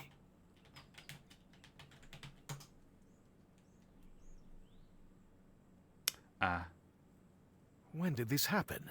2 weeks ago. Some of the children were playing in the forest when they startled a mother bear with her cub, and Lieutenant Morales got them to safety, but the beast mortally wounded him. Brave to the last.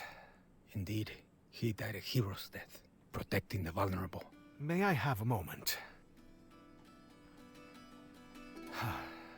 Lieutenant Morales, I promise your death will not be in vain. We will carry your name on our lips when we march to victory. Until we meet again, old friend. Come, Harley. Let us continue our journey. Adios, Antonio. Adios, General.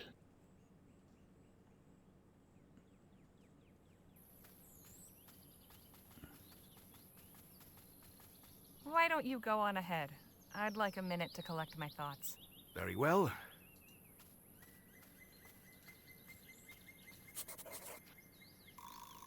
Ooh. Okay.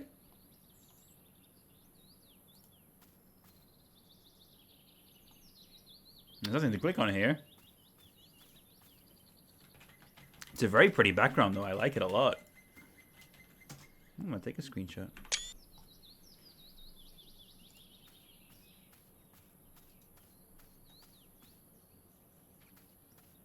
Oh, good, you're back. We're low on food. If we want to eat tonight, we'll need to hunt for more. I'll let y'all decide what we're after. Round here, the fishing's pretty good, and there's plenty of rabbits and pheasants. Personally, I'd suggest rabbits. Easiest to catch and prepare. I wouldn't be opposed to some pheasant. Danny makes a mean stew. Yeah, that sounds good. What kind of fish are common around here? Mostly salmon. Ah, then fishing gets my vote. Yes, I vote fishing as well. And you, Legere? Ooh, okay. I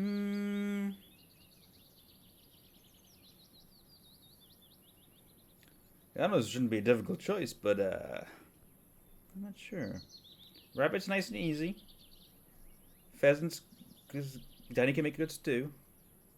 But fishing should be. I might go for some fish. I think fish. Let's go fish. Salmon gets my vote too. Then it's decided. The three of you who wanted salmon, take the poles in the wagon and get fishing. Rest of us will start making camp. Fish. I have a good feeling about this place. Let us cast our lines here. Here? All right then. I hope this is the right call. Have you ever fished before, Harley? Would you believe this is my first time? This is also a Do nice not background. worry. It is not difficult to pick up. Just cast your line. Fishing and wait minigame? for a tug. When you feel the bite, secure the line. You want to reel the fish in as quickly as possible. If it puts up a fight, pull your rod in the opposite direction to where the fish is going. Once you've got no. it back in the center, you can start reeling it in again. All right, here goes nothing.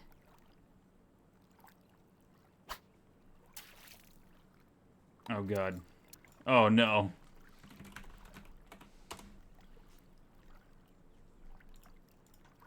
Something's biting. Okay. Got it. Now to reel it in. Oh.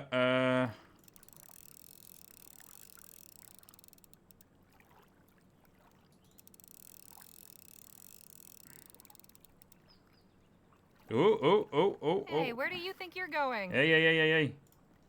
Chill it.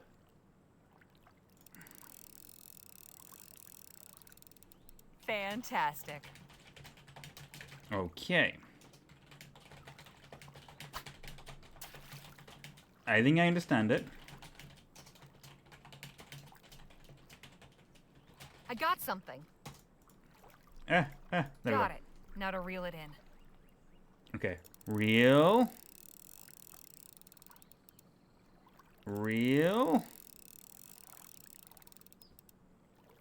Ooh. Ooh, feisty little sucker. Get back here. Ooh. Hey, where do you think you're going? Stop it. Hey. You're not getting off the hook that easy.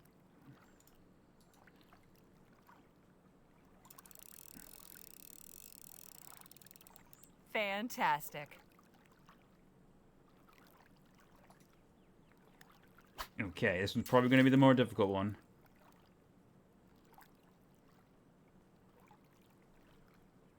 I think I got a bite. Got it. Now to reel it in. Oh, hey. Damn. Strong little bastard. Pull it to the left. You're not Ooh. getting off the hook that easy. Get back here. Ooh. Putting up a fight, are we? All right.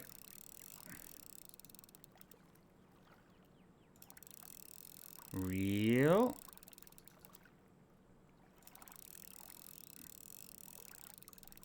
Got you. Uh-huh. We're just gonna keep going with this now. We're just this is the fishing game now. So how did you do? Oh, there we got it. I caught 2 fish. I only one. I caught 3. Wonderful. We'll have plenty to eat Yay! I caught all the fish. That's a bear. What was that? That's a bear. Carajo! Shh, don't shout. Bears don't like loud noises. Well, I do not like bears. What are we supposed to do? Stay quiet. Move away very slowly. I think we should run while we still can. I'm backing away some more. Good idea. Keep it slow.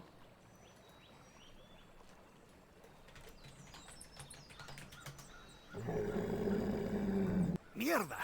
Run!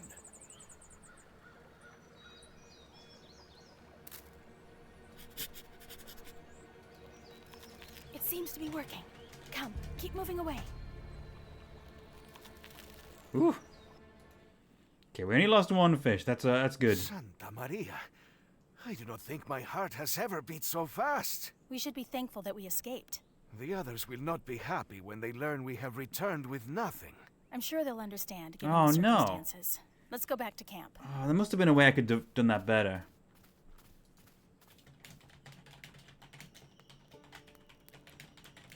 Hope there was enough for everybody. I tried to make as much stew as I could. Don't fret, Danny boy. A small taste's better than none at all. I tell you, getting to El Presidio will be worth it just to eat at a restaurant again. We're lucky the Fortines left us some of their spare jerky at least. Don't know if lucky is the word. No, we can So, run with it. I've been meaning to ask, What's everybody planning on doing with their share of Clark's stash? Jake, is that something we should really be talking about? Look, I ain't deaf. I've known about your little treasure hunt for a while. Far as I'm concerned, that's your business, and I want no part of it. You paid me to get you to El Presidio, and that's what I'm doing.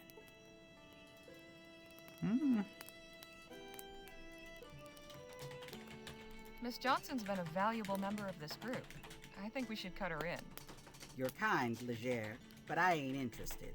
I was taught to earn an honest living, and that's what I intend to do. Anyhow, the question stands. I think I'd like to buy a new pair of six-shooters.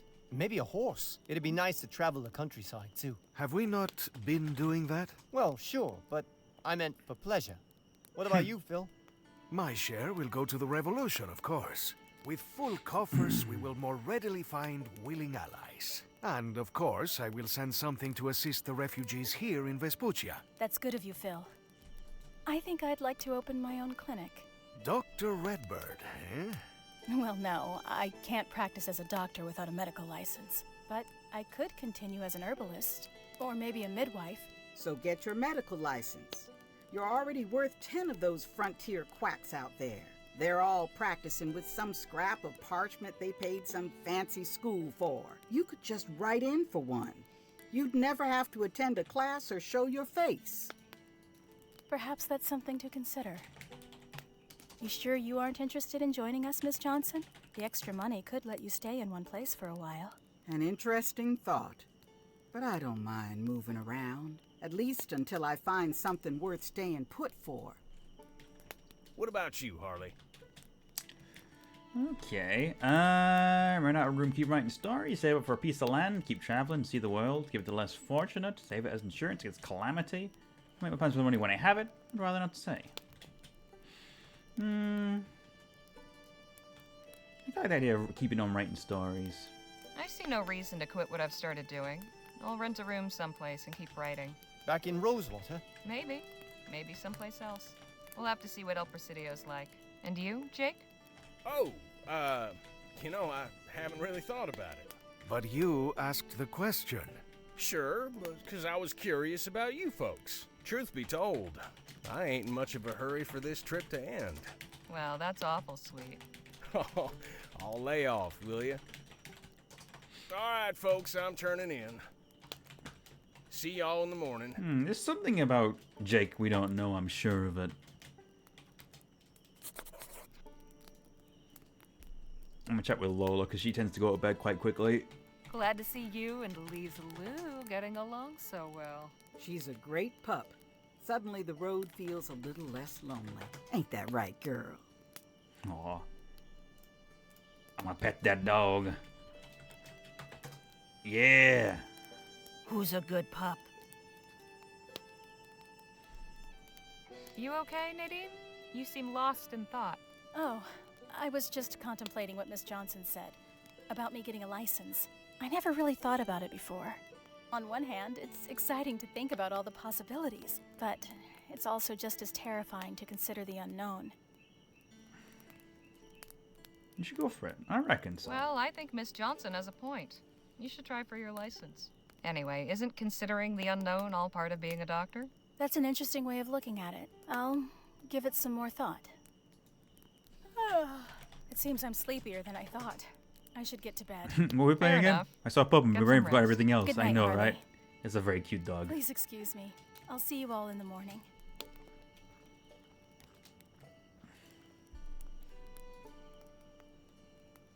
How are you feeling, Phil? Oh, well, I have had much to think about of late. Learning the fate of Lieutenant Morales and the refugees has left me uneasy. I ask myself whether we did the right thing. Will they be able to begin a new life here? And what of the revolution?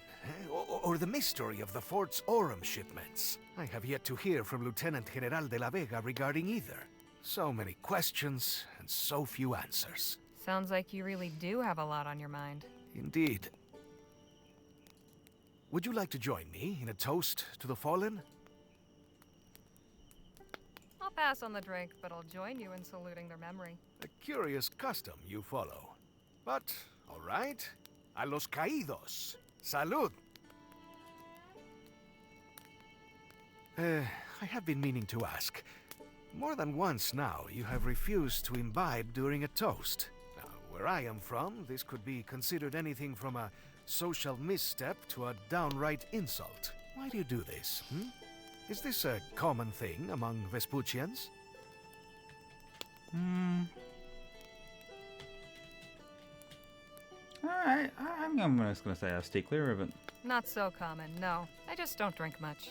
Never really saw the benefit, and I've seen plenty of harm. Doesn't mean I don't want to spend time together or honor what's important. Fascinating.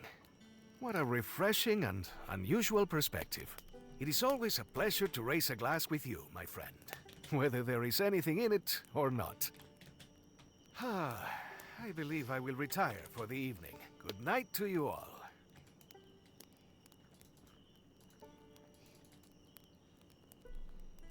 Doing all right, Danny? I think so, yeah. I'm feeling pretty tired. Think I'll hit the hay. All right, see you later.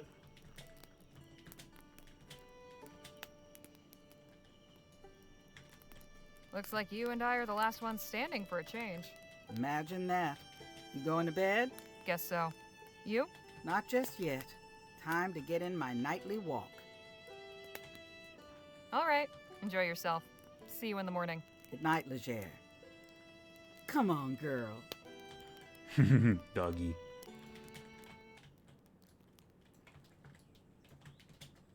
I got an achievement for not drinking alcohol. Morning.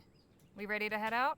We should be once Lola returns. She said she was going to go scout down the road a ways. That was a while ago. Maybe we should go check on her. I'll go look for her. You sure? Yeah. Be back in no time.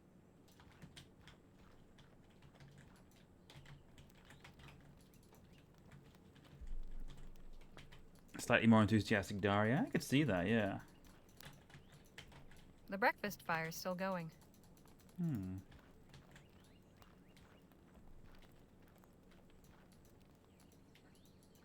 Oh, there she is. Everything all right? Oh, yeah. Just some damn vandals making trouble. Is that stone thing a shrine of some sort? Yes, it's a traveler's shrine. What's a traveler's shrine? A custom of the road. Folks set 'em up for lots of reasons. Some think they bring luck. Others use them to pray to St. Christopher.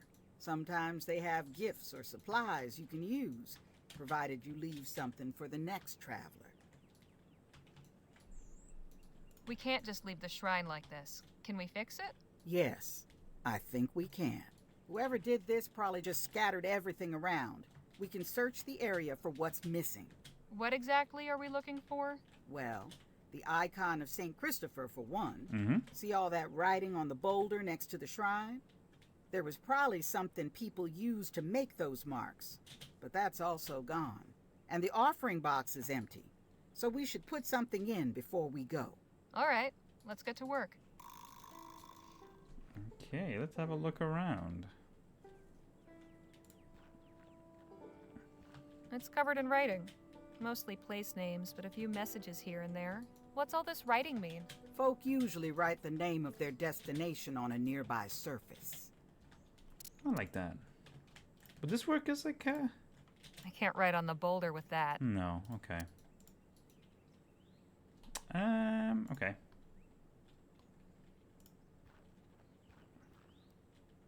Someone left some oranges, but they've gone moldy.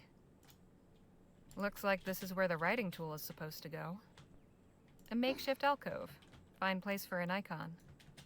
That must be where the supplies go. Okay.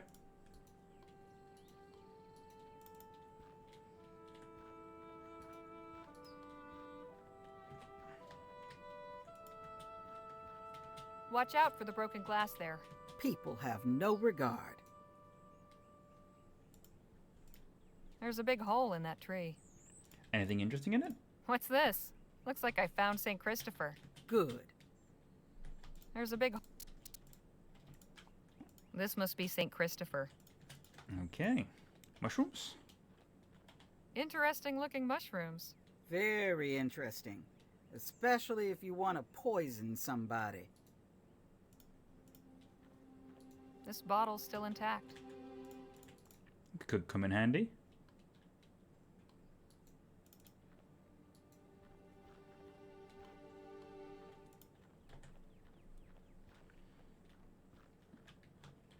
Yuck.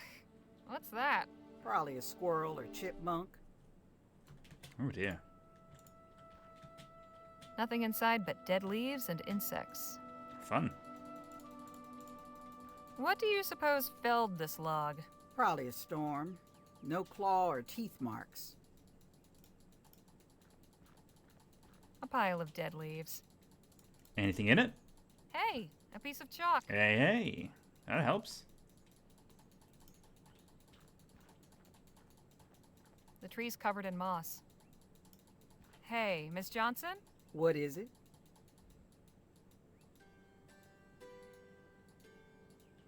What is St. Christopher the saint of? Travelers, I guess. Also looks out for athletes and people with toothaches. Next time I'm on my way to get a tooth pulled after a rough boxing match, I'll keep him in mind.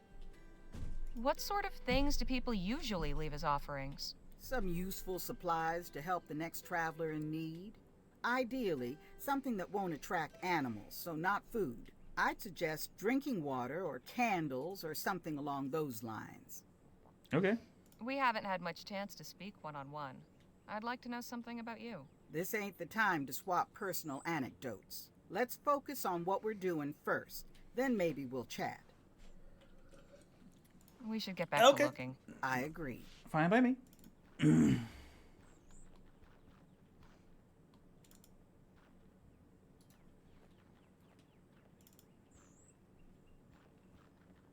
Ooh. Nice little pond. Nice little... Keep your distance. That's poison ivy. Okay. Might make for some good drinking water.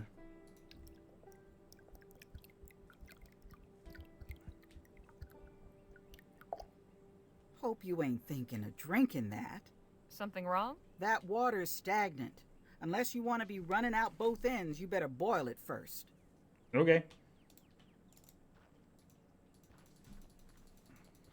Well, let's get the idol in place. Hold on. Pop that idol in there. There you are, St. Christopher. Back where you belong. And then let's pop this here. Someone left... Actually, that's right. That's right on here. Might as well. You said people write where they're going on here? Yes. Or message or prayer to St. Christopher. Observing the tradition?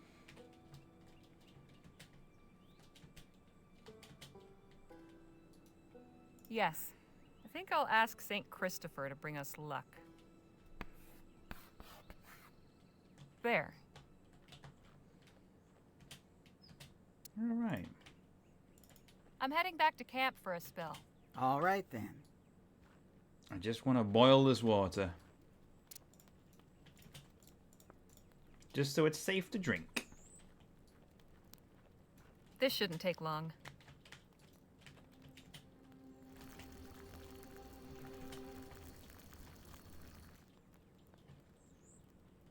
There, nice and clean.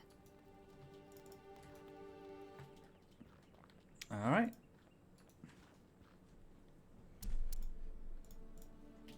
There. Now the next thirsty traveler can have some clean drinking water. Okay. Right? I think that's everything. Not quite. Leaving your own mark? Yep.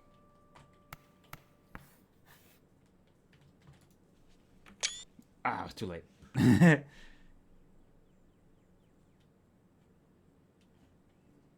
What do you mean by wherever? Simple. I'm asking for safe passage to wherever I end up. And where's that? Damned if I know. Right now, the only way I'm going is forward. We all got our paths in this life. I'm just trying to forge mine. I know what you mean. I've never stayed in one place too long either. That so? I'd only been in Rosewater a day before we started this trip. Before that, I lived in Pierre a few years after moving from Rampton. But I grew up in New Britannia. Lamplight City? So you're one of them I'm tough familiar. gals, huh?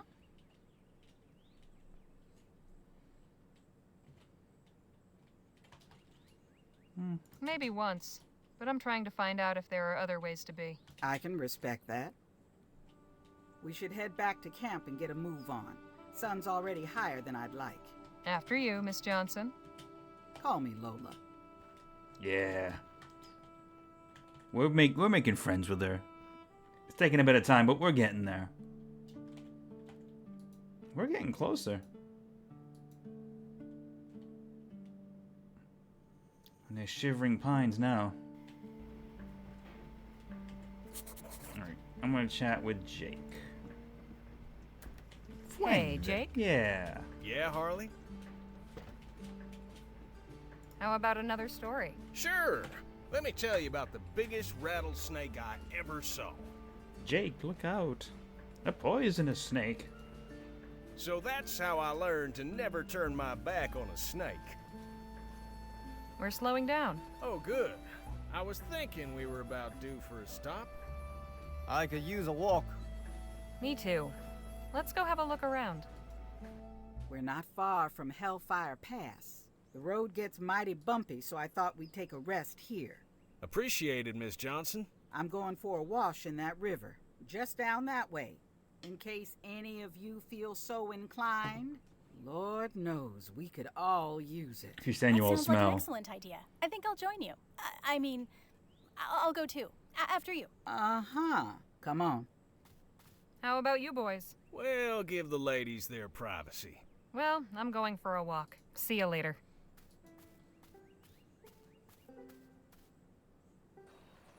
Oh, hey. What are you up to, buddy? Good day to you, sir. Ah, hello there, young lady. Beautiful day, isn't it? Indeed, Mr. Ah, where are my manners? The name is Treadway, Rupert Treadway. I'm Harley Legere.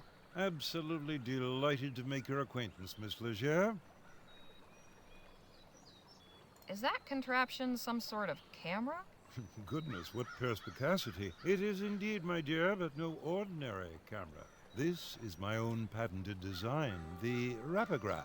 The what now? It's a portmanteau, you see, of rapid and photograph. Well, the name isn't necessarily final. The point is, my camera can capture images instantaneously without the need to hold a pose. I'm then able What to combine witchcraft these is this? instant images to create moving pictures. What? Moving pictures? Impossible. I've heard some whoppers in my day, but I assure you, it's true. Allow me to demonstrate. Oh. I have no words. That's... Amazing, isn't it? I take a sequence of individual images and quickly cycle through them to create the appearance of movement. It's so smooth and lifelike. Quite. Not since the Renaissance maestros discovered the vanishing point has there been such a revolution in the science of imagery.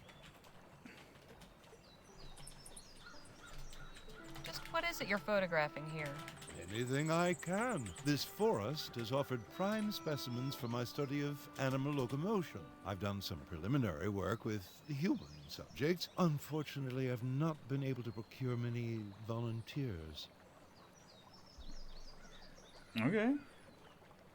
If you need a human subject, I'd be willing to assist, provided there was some financial compensation. I appreciate the offer, but you are not the sort of subject I'm looking for. What do you Why not? mean? As I am primarily interested in the movement of the body, the joints and muscles, I require my subjects to pose in the nude. Thus far, I've employed paid ladies. But recruiting male models has proven more difficult. It is not so easy to convince them that my intentions are academic, not erotic. And are they?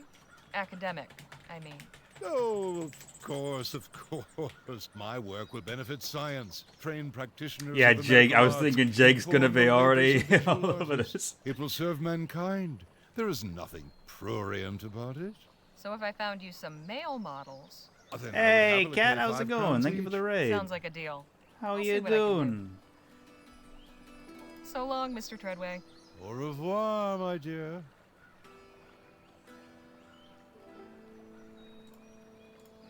It's that little moving picture book Treadway showed me. Yeah, you're just in time for Naked Men. Not while he can see me take it. I'm not gonna steal it off him. Okay. It looks like a camera, but not like any I've ever seen. A contraption with a small bell and a dial with numbers around it. Oh, one of those gyro whatsits. I haven't seen one in a while.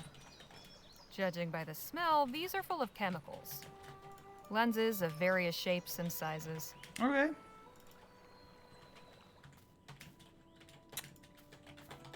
Gentleman Jake, I have an interesting proposal for you. Hey Jake, how'd you like to help a gentleman in need? How do you mean? I met a fellow just down the way who's doing some research involving ferrotypography. Intriguing. Just what is this gent in need of? He asked me to find him some models. He'd like to capture you in motion. Thing is, he needs you to do it in the nude. I figured you'd be willing, seeing as you were so eager to disrobe back in Chrysalis. So this feller wants some spicy pictures of old Gentleman Jake in his birthday suit. Is that it? Not exactly spicy.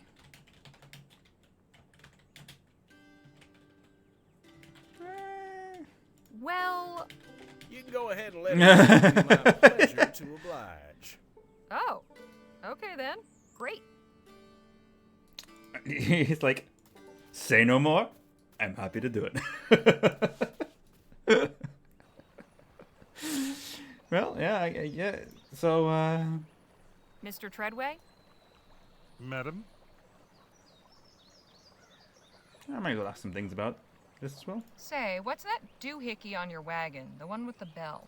That? Oh, that's my timer. How does it work? You simply turn the dial to set how many seconds you wish to count down. When the time has elapsed, the bell rings. It's far more convenient for my purposes than an hourglass. Oh, I may need to get some more models as well. I don't suppose you'd let me borrow that booklet of yours. I'm afraid not, Miss Legere. It's nothing personal. I just can't afford to let my prototypes fall into the wrong hands. Pardon my asking, but you're not accustomed to being outdoors, are you? Am I that obvious? What gave it away? I've never met a frontiersman in a three-piece suit before. Aha, yes, of course. Well, you're right. I come from El Presidio. Perhaps in future I should trade my stovepipe for a coonskin cap. I just so happen to be on my way to El Presidio right now. Any advice for a first-time visitor? Stay away from the wharf if you value your money or your life. Otherwise, it's a charming city. I'm sure you'll enjoy it very much. Okay. So long, Mr. Treadway. Au revoir, my dear. Okay. Maybe the other two will be interested in getting involved as well. What do you think, Phil? Hey, Phil, how'd you like to make some easy money? What are you talking about? There's a fellow nearby needs some help. I'm trying to find him some volunteers. To do what, exactly? He's developed a new camera that takes ferrotypes in quick succession, capturing movement. He's looking for some models to help study human locomotion. And he's offering payment? That's right, 5 crowns per model. What is the catch? How'd you know there was one? Because there is always a catch. So, what is it? He wants his models to be nude. Wait, you're joking, yes? I'm not. Vete a la chingada. You expect me to take my clothes off and be ferrotyped by some pinche pendejo you met in the woods? How do you know he's not some miscreant seeking additions to his personal erotica collection? If I thought that was his angle, I'd never have asked. I am sure you are a fine judge of character. But unless you have something to back up your impressions, I will remain right here. We need to show him the, Danny, I've got a favor to ask. Yeah, the There's picture a book. fellow So just just down the you way know. who's looking for willing participants to help with his research. And you want me to volunteer? That's the idea. What sort of research are we talking? Ferrotype is my new developing moving favorite euphemism. images. Yeah. Wow, really? Yep, he's got a special camera and everything. Just needs models. Thing is, he wants them to be nude. Why? Something about accurately capturing the body's movement. I see. I don't know.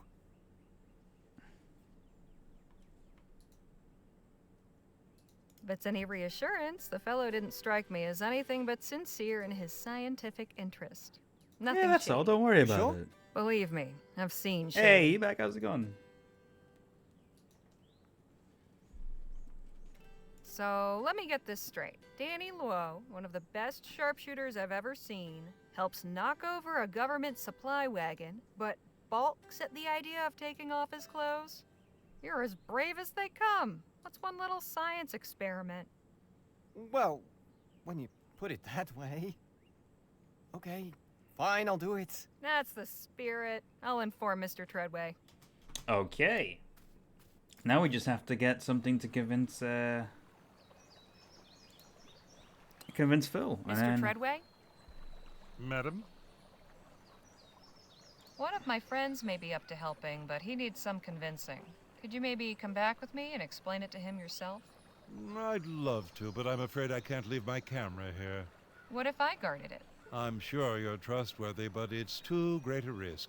Couldn't we just take it with us? The camera's already assembled and calibrated. The process of disassembly, transport, reassembly, and recalibration would take ages. Okay, I get it. I'll figure out another way to convince him.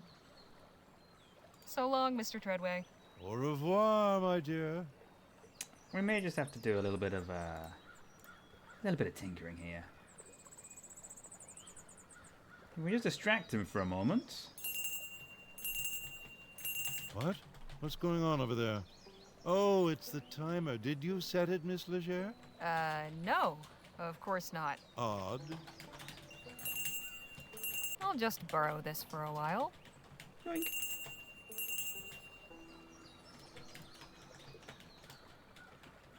I mean, we're just borrowing it. Just borrowing it. Dude, Phil, check this out. It is very cool. Look at this.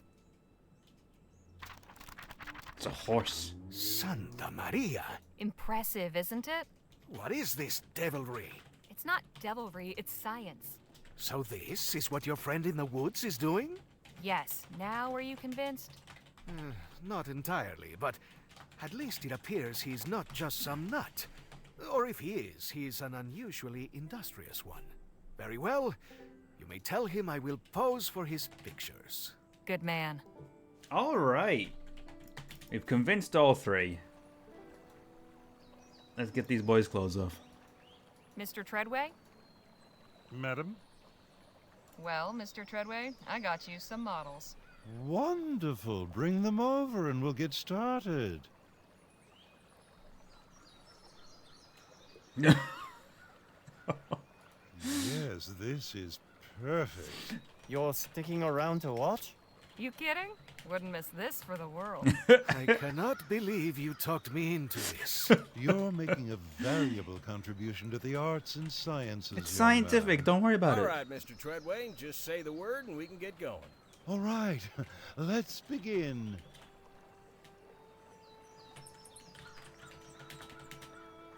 I hope the achievement's called Full Monty.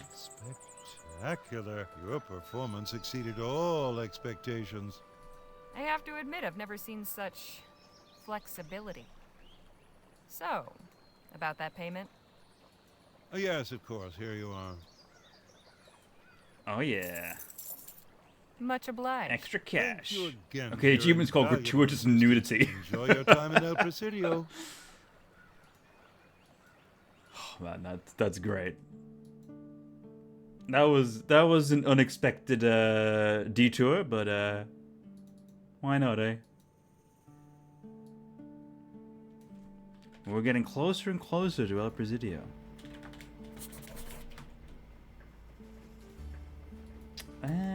Let's have a chat with Nadine.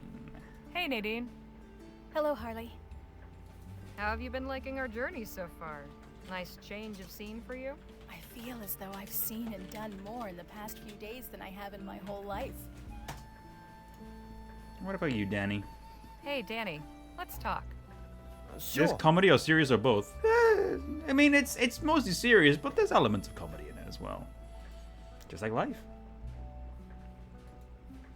Think Miss Atomi's show will be a success? I sure hope so. It still needed some work, but I think we helped out a lot. Quite a journey so far, don't you think? I'll say. Jake and I travel around a lot, but it's never as eventful as this. How did it feel to model for Mr. Treadway? It was strange at first, but also, kind of freeing, I guess. Don't know I'd ever do something like that again, but it wasn't so bad. Leger, get up here, would you? What have I done?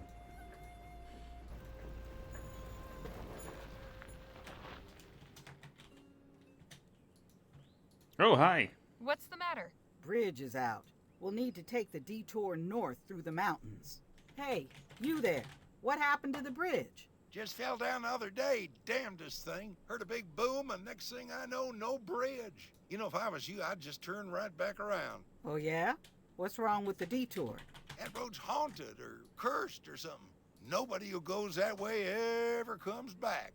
You can't be serious. That's what the last person who came through here said. And wouldn't you know it, I ain't seen him since. Right. The bridge mysteriously collapses and you just happen to come along and warn people about a haunted road? Seems to me you know more than you're letting on. Oh, I'm just trying to be helpful.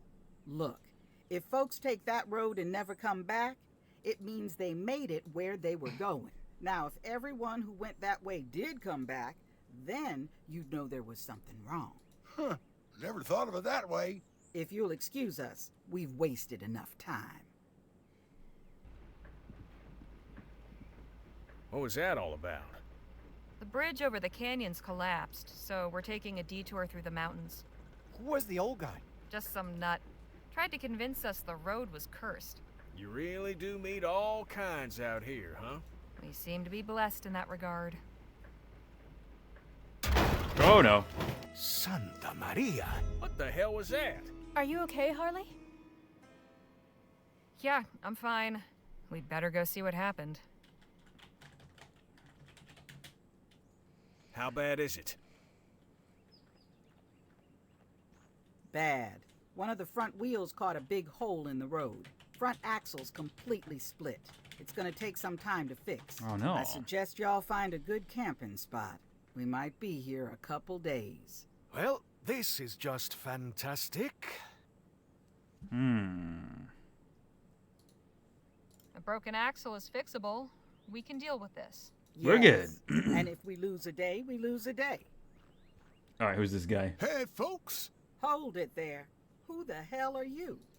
Hey, easy now. I mean you no harm.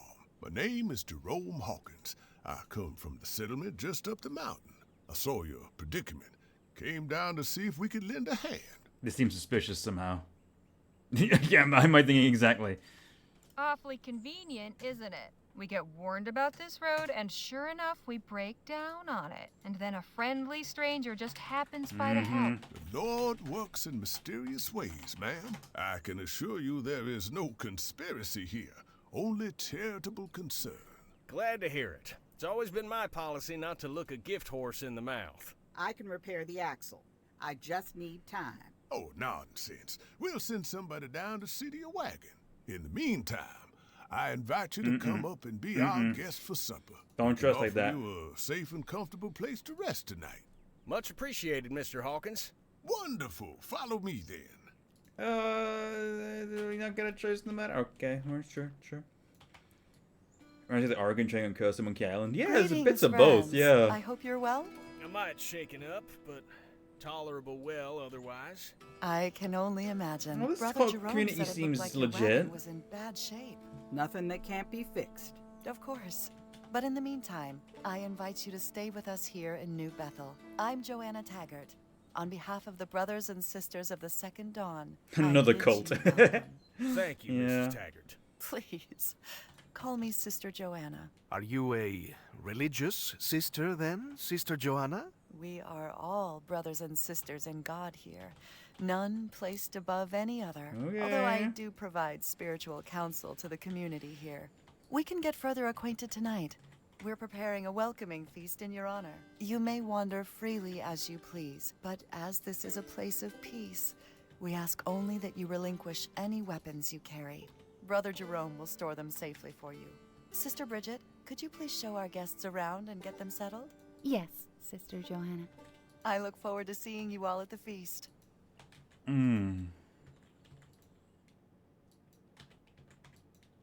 Brothers and sisters of the Second Maybe Dawn, these are the cannibals. may I introduce our honored guests. At this table, we have Miss Harley Legere and Mr. Jake Ackerman. With the Rangers, Mr. Danny Lowe Red and flag. Mr. Phil Marquez. And with Sister Bridget, Miss Lola Johnson and Miss Nadine Redbird. Please join me now in prayer. O Lord, we give thanks for sending these fine people here for safety in their time of need, and for this food prepared by loving hands. We give thanks to you for blessing New Bethel by raising it up on this mountain, above the troubles of the world below. For as we know from Psalms, the mountains will bring peace to the people, and the little hills by righteousness. As we partake of this food, we pray for health and strength to carry on, and try to live as you would have us. This we ask in the name of God, our Heavenly Father. Amen. Amen.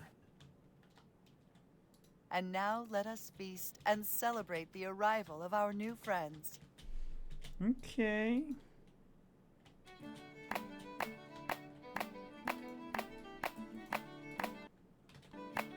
Okay.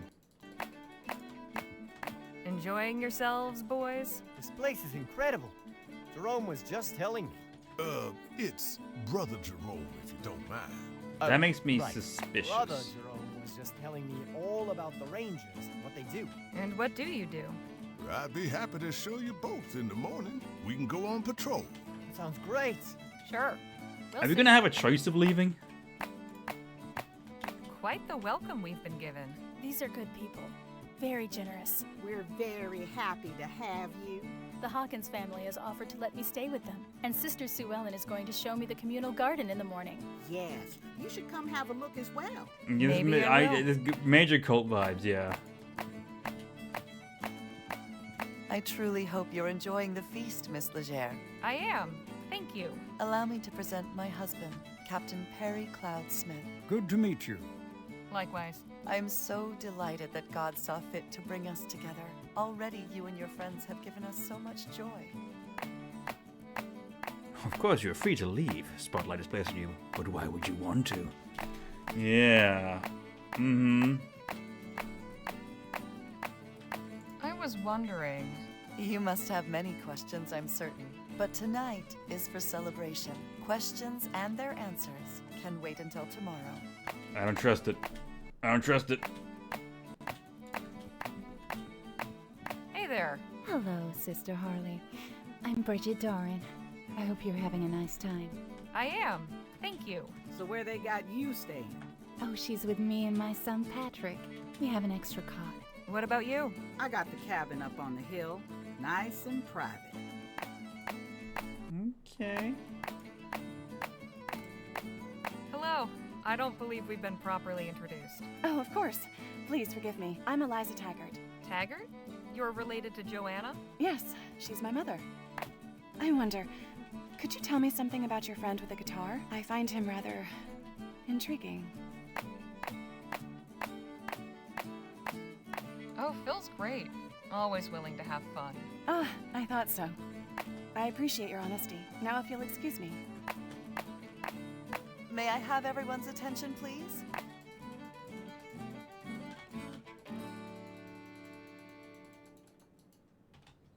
What a feast we have had. What joyous celebration. Alas, the hour grows late, and we must retire. God bless you all. I shall see you all bright and early for our morning sermon. Okay. They could just be a quirky little cult, or there may be something more sinister going on. I don't know. You in there? Get out here, now. Oh boy, here we go. I'm gonna look at some stuff. You know what? I'm gonna go out first. I don't want to keep Lola waiting. What's going on? We got a problem. I tried going down to see about fixing the wagon this morning, but the path's guarded. Guarded? By who? The boy, Patrick. What's he have to guard against? He just kept saying it was dangerous to go down alone. We gotta get down there somehow. You want me to take care of him or something? No, I want you to come with me to the wagon. We need to get one of the others to cause a distraction. Right. But who? I'll leave that for you to decide. Let's get moving. Okay. Well, I'm gonna have a quick look in here before we do that. Kinda looks like Nikola Tesla. A handsome-looking man. Bridget standing with a man. Keeps the room warm. Winters here must get awful chilly, though. Bridget and Patrick's beds. Not very comfortable. I hope we don't stick around here too long. A tin cup. Looks clean enough. Let's take it.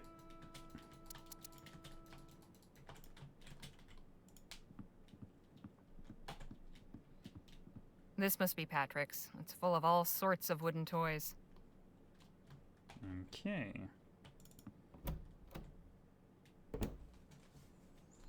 And...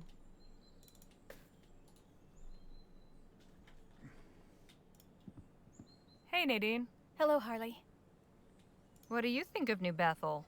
This place, it's so welcoming. Everyone is from someplace different, but they've all come together into a whole. I could see myself being happy here. Perhaps I'll ask Sister Joanna if I might come back after we've completed our journey. We'll talk later. I look forward to it. Hello, Sue Ellen. Hello, Harley. Are you in charge of the garden? It's beautiful. Thank you. It's everybody's garden, but I spend more time here than most. I find tending the plants very soothing. Plus, I have my special plot of medicinal herbs. You've got quite a collection. Some of these I've never even seen. Be glad to tell you all about them sometime. Okay. Could you tell me about the Taggarts and Captain Perry? What can I say? Sister Joanna is our fearless leader. She keeps this place running, even if she can be severe sometimes. Eliza is a lot like her mama that way. Brother Perry is the friendliest of the bunch. He's always good for a chin wag. Sometimes I wonder how somebody like him ended up with Sister Joanna. Of course, that's really none of my business. Okay. I'd like to know about you. Special medicinal herbs. I'm the healer I know why. here, I and think I know why the everyone's so Lord is the happy. ranger. We Maybe. do our part to make sure everyone is healthy and safe. Can you tell me about the Dorans? Oh, well, they ain't had it easy. A few years back, James got a nasty gash in his leg while he was out hunting. The wound got infected. I did all I could, but he didn't make it. Poor Sister Bridget has been so strong through all of it. Brother Patrick's adjusted about as well as can be expected. I'm just thankful Jerome's been such a good mentor to him. I'll let you get back to your garden. Come enjoy it anytime. Okay.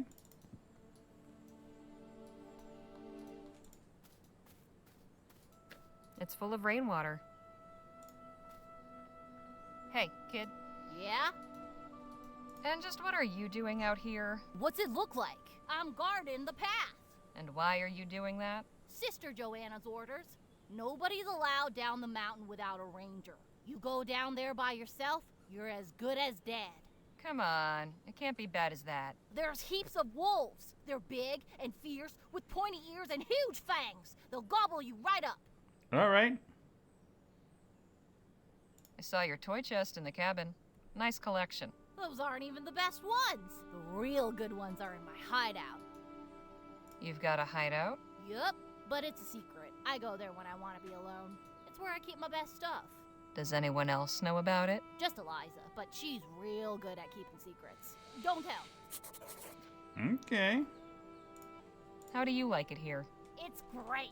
I get to live inside a big airship. You know how many secret places there are to play in? No. A lot. And I'm not telling you where, so don't get any ideas. Okay. I'd like to know about your mother. I don't like seeing her so sad all the time. She doesn't want to let me see, but I know she really misses Dad. I mean, I do too. With all my big brothers and sisters, it's like having a bunch of moms and dads, so I don't get lonely. If I had a pound for each colt this game had, I would have 2 pounds. Well, actually, it would be 229 pounds and 34 pence due to inflation from 1850 to today. Yeah, that's fair enough. Do you like Joanna and her family? I sure do. Sister Joanna and Brother Perry are always real nice. And Sister Eliza's almost like my real big sister. Sometimes we play hide and seek. She's real good at it. One time it took me hours to find her. What do you think of Jerome and Sue Ellen? Brother Jerome's the greatest. He taught me everything I know about being a ranger. And Sister Sue Ellen's nice, but she doesn't talk to me much. Sometimes I catch her staring at me with this real sad look on her face. Okay. I want to go down to our wagon. Sorry, but you can't. You just said I could if I was accompanied by a ranger. The rangers are all busy today. Maybe tomorrow. What about you? Me? I'm not a full ranger yet. I'm still in training. Keep up the good work, kid. I will. Okay.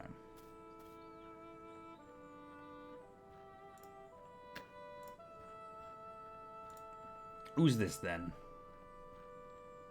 Good morning, Joanna. Oh, good morning, Sister Harley. I hope you slept well. Well enough. I was wondering if I could ask you a few questions. Of course. Tell me what's on your mind. Not to be rude, but why are you calling me Sister Harley? I thought that was just something between members of your community. While you're here, you are a member. We're all children of God, after all. Okay. Just how long have you folks been living up here anyway? This is our 12th year in New Bethel, but the brothers and sisters of the Second Dawn came together before that. I founded this community back in Bright Bay. I'd like to know more about you. Me? Well, I have been chosen to lead the community. It is a sacred responsibility. I see to it that every single person here is safe and well cared for. Tell me about your husband. I love him. What more is there to tell? What can you tell me about Eliza? My dear daughter, her life has not been easy. I can only hope that New Bethel has brought her the peace and happiness she deserves. Why hasn't her life been easy? Our life in Bright Bay was turbulent. You'll forgive me if I don't elaborate further. I'm curious about Bridget and her son. Ah, yes, Sister Bridget. I pray for her and little brother Patrick every day. Losing Brother James was very hard on them both. But Brother Patrick will be a great ranger one day, and Sister Bridget has blossomed into a pillar of the community. Know anything about Patrick's hideout? Youth is so fleeting. He will have to set aside childish things and assume the responsibilities of an adult member of this community soon enough. I want to know about the Hawkins family. Brother Jerome is one of our best rangers, and Sister Sue Ellen is a gifted healer. I thank God every day for the blessings of their fellowship. So how did you get from Bright Bay to this mountain?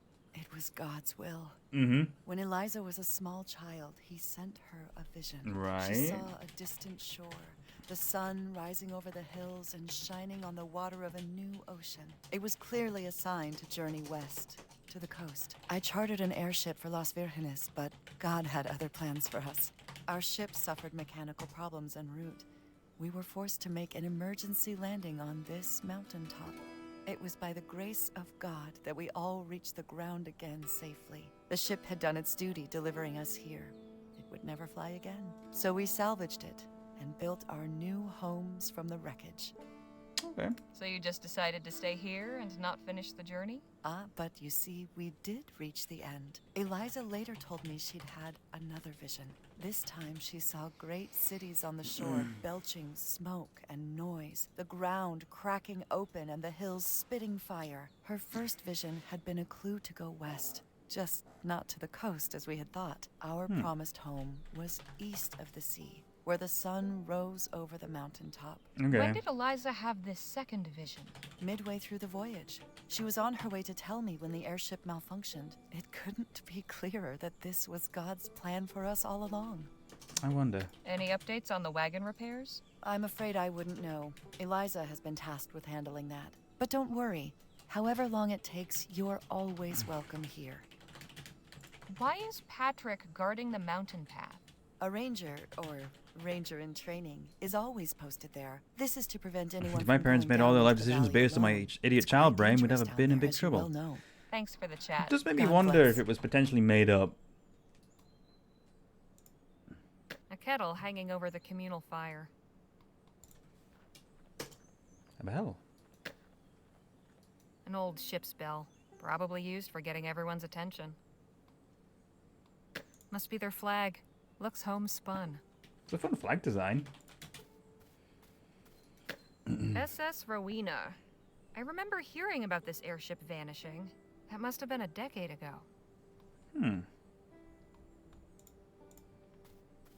Firewood and some branches for kindling.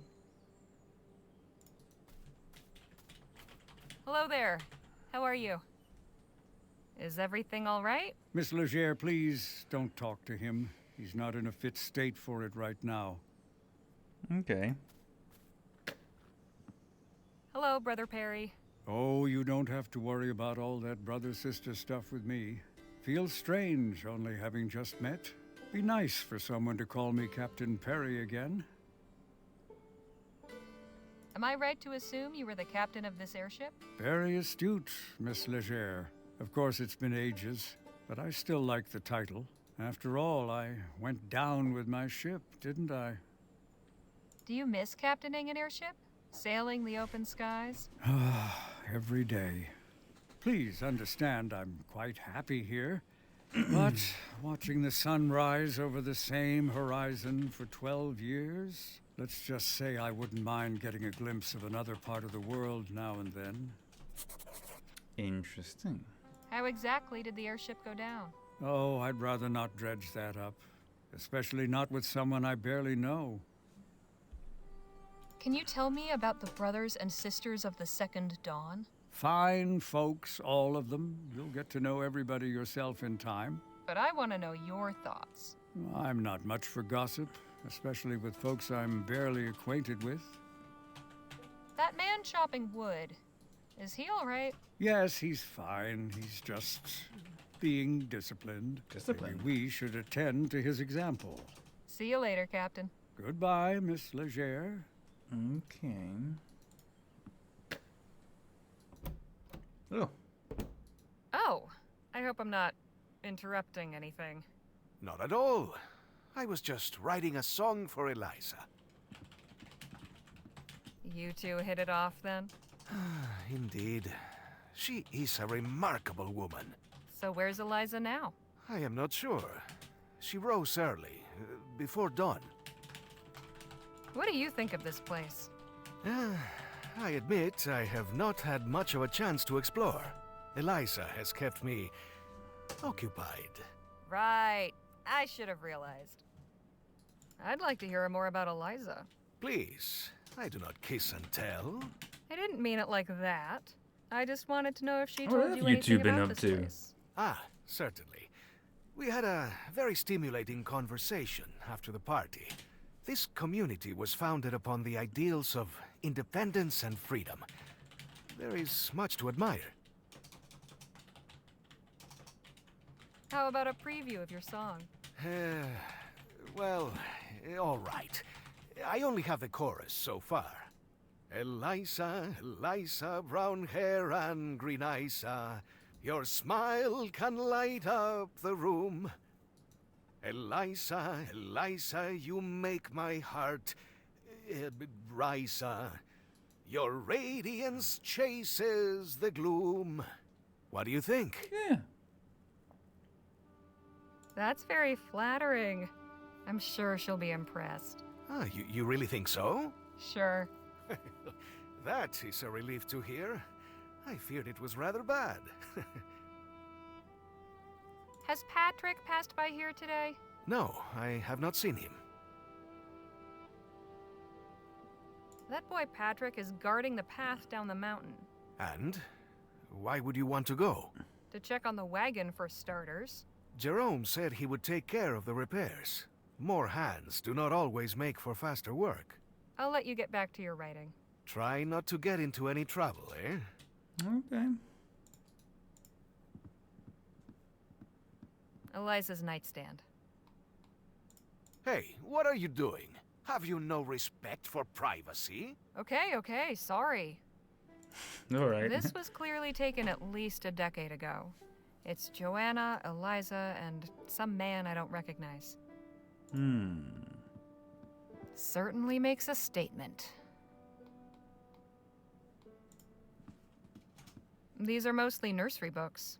Educational primers, moral fables, Bible stories, and the like. Guess Eliza hasn't had much opportunity for book shopping as an adult. Phil's shirt, jacket, and hat. Seems they came off rather quickly. All right.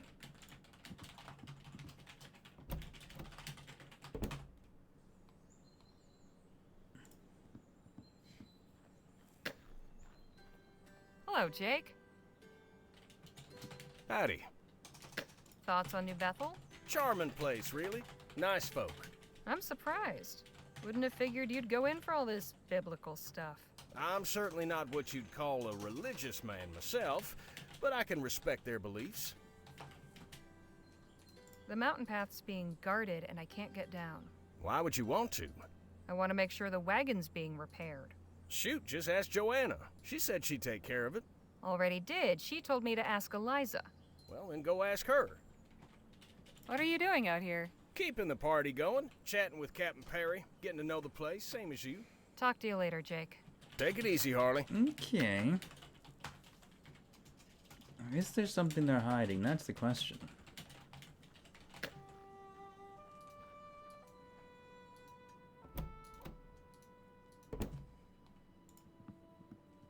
It's full of curios. Lots of crosses and an They might not be hiding anything. A constant reminder that God is watching.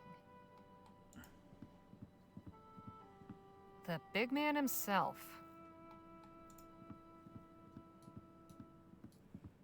Eep. Yeah. A few Bibles and some other religious texts.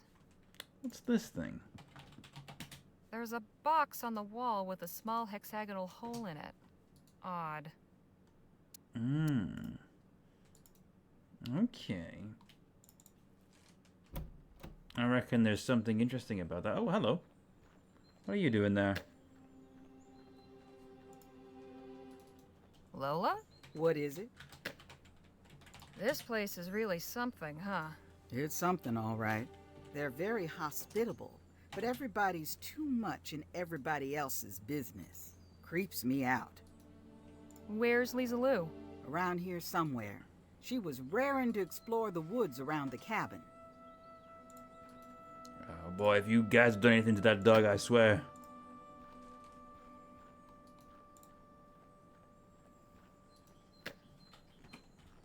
That thing's huge. Must be made from the ship's beams. If you're showing Brother Denny the ropes today, I'll take morning patrol. You be careful out there. I always am, brother. Good morning, Sister Harley. So nice to see you up. We missed you at this morning's sermon. We've had a long journey. It was nice to catch up on my sleep. Of course. Well, there's always tomorrow. Maybe, although I hope we're long gone by then. No offense, of course. None taken. I'm sure you're eager to get back on the road, but I urge you to take some time and appreciate the little respites God gives us. May I share a story with you? Go ahead. Go on. When I was a girl, I lived with my parents in Bright Bay. My life, though happy enough, seemed to me quite dull. I dreamed of something more exciting. Unfortunately, my wish came true. One day, while my parents were away on business, the police raided the home of the woman who was caring for me. She ran and I was taken into custody. The police failed to locate my parents and sent me to an orphanage. Then I was off to a workhouse. Those long days of toil, the beatings, the meager food, the nightly chorus of children sobbing themselves to sleep. I longed for the quiet, ordinary life I had taken for granted. I'm so sorry. But you found your parents again? Eventually, after more than a year in the workhouse. Once I was back home, I did nothing but thank God for the respite he had given me. So you see, it's important to take advantage of the calmer moments, the ones you may consider dull. You never know quite how much you value them until they're gone. If you'll excuse me, I need to start my patrol. But please, make yourself at home. Help yourself to some tea. And don't worry about your wagon. Today is the Sabbath, but I'll put my best rangers to the task first thing tomorrow. Speak to you soon, Sister Harley. Okay.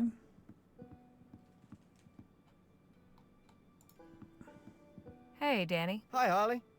How are you finding New Bethel? It's impressive how the community has overcome a bad situation and grown from it. They all take care of each other. Everybody's been so kind. I already feel like I belong here. We haven't even been here a full day yet. I know. That's the most amazing part. Sorry about your guns. Must be weird to be without them.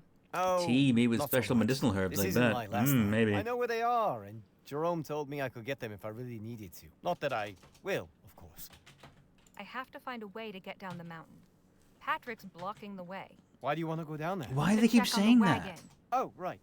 Jerome was talking about that earlier. I wouldn't worry about it. See you, Danny. Bye for now. Something weird's going on, I swear. Hi, Brother Jerome. Sister Harley? Patrick's not letting me go down the mountain path. Good. He's not supposed to. Why not? You need a ranger to go with you, and Patrick's still in training. Couldn't you be my escort down the mountain? Is there an emergency? No, I just want to check on our wagon. Don't worry about the wagon. It's in good hands. There's nothing else worth going down there for, believe me. Anyhow, today we're honoring the Sabbath. What are your duties as a ranger? Well, we hunt and provide for the community. Anything that requires leaving the safety of the settlement. My most important task is to help protect everybody. That means patrolling the woods and making sure nobody goes out alone. So you're New Bethel's lawman? Not quite. We don't enforce the rules. That falls to Sister Joanna. We're more like New Bethel's guardian shepherds. In our case, that includes guarding against actual wolves. I want to know about you and your wife. We're just trying to get by like everybody else here. Sue Ellen's a great healer. Keeps everybody fit and healthy. I do my part as a ranger. We came to New Bethel later, but nobody bothers about those distinctions. We're just as much a part of this place as our brothers and sisters from the airship. If you weren't part of the original voyage, when did you arrive? Oh, around 10 years ago, we were one of the first new families. 6 other groups came after us. You folks are the first new faces we've seen in nearly 5 years. Tell me about the Taggarts and Captain Perry. Yeah, they survived a terrible disaster and built a thriving community up from the ashes. Doesn't get more admirable than that. Brother Perry is a good friend. Sisters Johanna and Eliza are, more reserved. I'd like to hear about the Doran family. Now there's a couple of iron souls. Brother James taught me all I know about being a ranger. He was a good man. After his passing, it seemed only right that I should pass that knowledge on to his son. Sister Bridget don't much show it, but James's death hit her hard. Brother Patrick's a good kid, smart and eager to learn. He'll make a fine ranger. Has Patrick told you about his hideout? Oh, he's mentioned it once or twice. Don't know where it is, but I know he keeps his little treasures there. What does Patrick consider a treasure? He loves his little wooden figures, that's for sure. Especially animals. Appreciate your time. Beware. A strainer and teapot. Just need to add some tea leaves and hot water to brew a cup. Okay. Just need... Oh, I put this tea, actually. Let's give this a go. There. Just need some hot water now. A strain... It's... I don't have any hot water.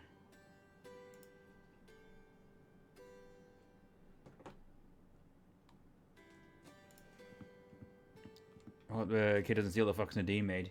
He might do, yeah.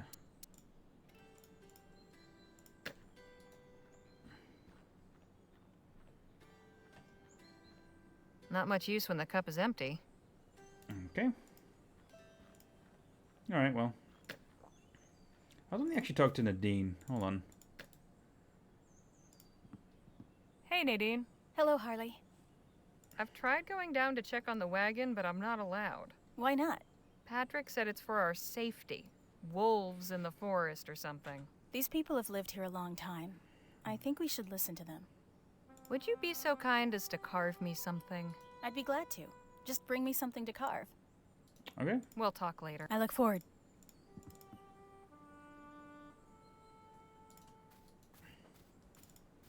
Let's have a look over here.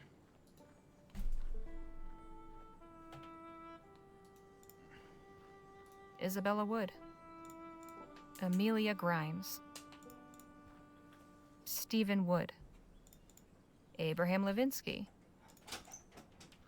Lucy O'Hanrahan. Oliver Thackeray. Aaron O'Hanrahan. James Doran. Tiny crosses. One for baby Hawkins, another for Katrina, and the last for Zachariah. How sad. Good morning. Oh, good morning. Paying a visit? I'm tending my husband's grave. My condolences. Losing James was hard, but the community gives me strength to carry on. I thank God for them. Not just for my sake, but for Patrick's as well. I hope this isn't too forward, but what happened to your husband? His leg was wounded in a hunting accident and it got infected. Sister Sue Ellen did her best to heal him, but it wasn't enough. We don't have much in the way of medicine here. Again, I'm so sorry. Thank you. He's with God now. Tell me about yourself and Patrick. I'm raising my boy the best I can. I'm blessed to have the support of the whole community, but it's not the same without James. Patrick will follow in his father's footsteps and make a fine ranger someday. I'd like to know about the Taggarts and Captain Perry. Sister Johanna is an inspiring leader. You've met her, so you've seen her kindness and compassion firsthand. And Brother Perry, well, it's sweet to see how devoted he is to Sister Johanna. He was just an outsider in the beginning, but they hit it off early on. Okay. What can you tell me about the Hawkins family? Brother Jerome and Sister Sue Ellen are good people. Brother Jerome has been kind enough to take Patrick under his wing and train him as a ranger. And dear Sister Sue Ellen, I only wish we were closer. Patrick told me he has a secret hideout. Know where it is? No. Sister Eliza assured me it was safe, so I didn't feel it was necessary to pry. It's good for Patrick to have a place he can be alone. I'll leave you to your thoughts. God go with you. Alright then. I wonder if we've got anything else to add with Lola. Not now, Liz.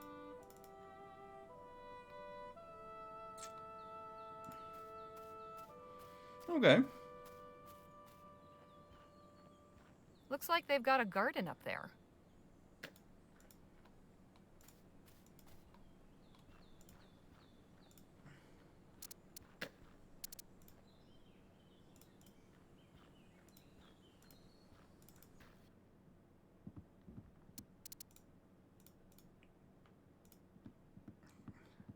Anything with this? Not much use when it's... Yeah.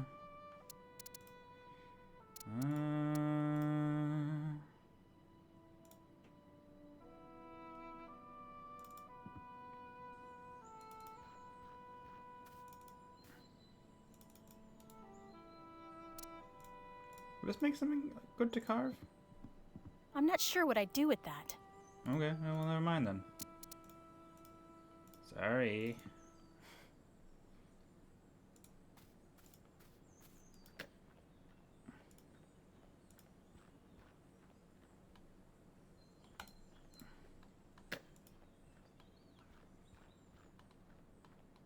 Oh, actually, I could grab one of these.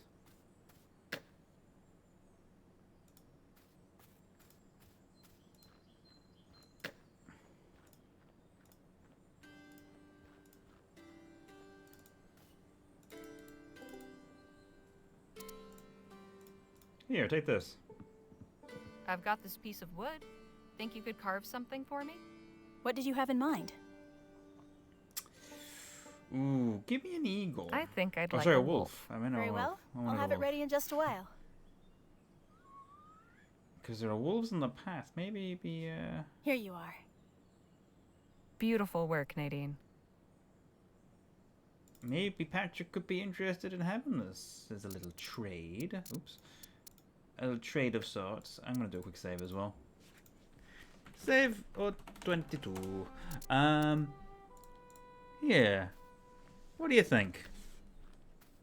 Here. I thought you might like something for your collection. Oh, wow, a wolf! And look at those fangs! This is great! I'll be back in just a minute. Don't get any ideas about going down the path. I'll know if you do. Better not try calling his bluff, but let's just see where he goes. Okay. Where does he hide his interesting things?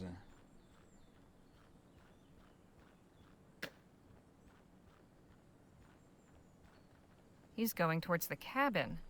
Interesting. Something to do with that hexagonal hole. Certain of it. The way she pops up at the window. Oh. Interesting. Tilt the cross to the right.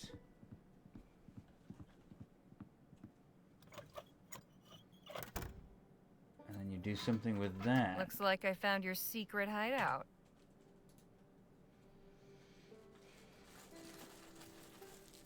Okay.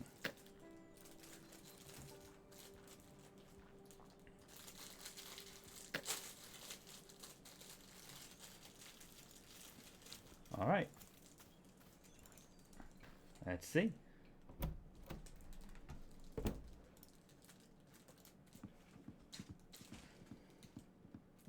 Let's see what Patrick's got hidden back here. Interesting. A small crank handle. Ah. And then I'm assuming that just goes right in there.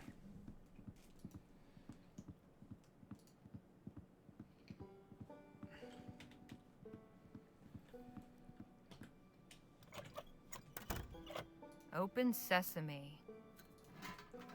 Open sesame. Rather That's cozy up here, nice. and you can't beat the view. Let's have a look. Can't see a thing. I think it's missing a lens. Ah. Patrick's collection of extra special figurines. Okay. All right, let's see if we can find a lens then.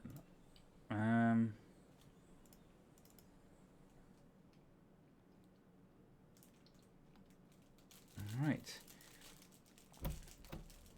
Because if we can find a lens, maybe we'll be able to spot the Not wagon. now. The wagon.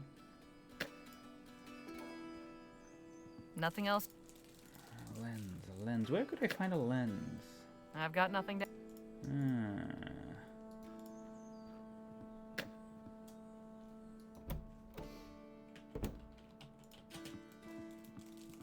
Can't think...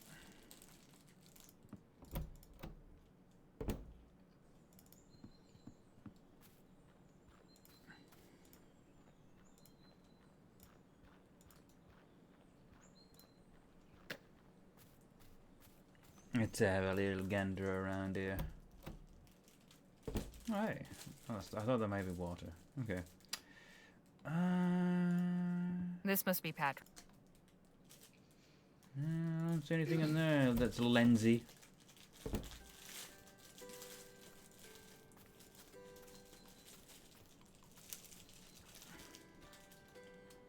Sorry, can't. It's... Oh, rainwater. Hold on a minute. Let's have some tea.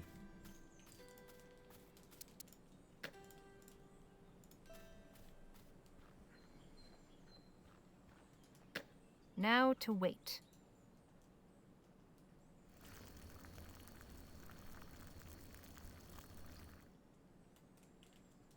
One cup of hot water, all mine.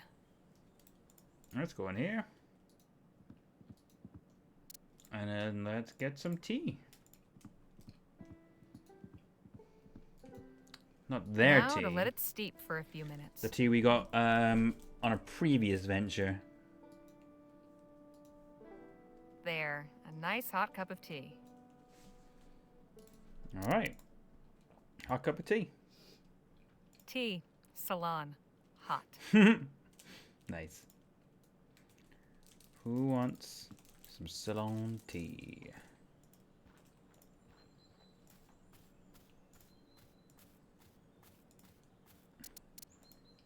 I don't know why we made this, but do you want some tea?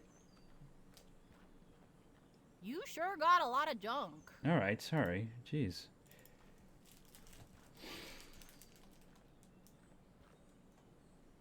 Would you like some tea? I got no use. Would you like some tea? Thank you, but I'm not allowed to. I shouldn't just.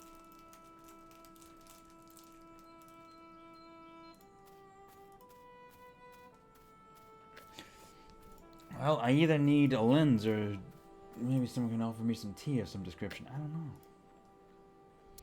Would you like some tea?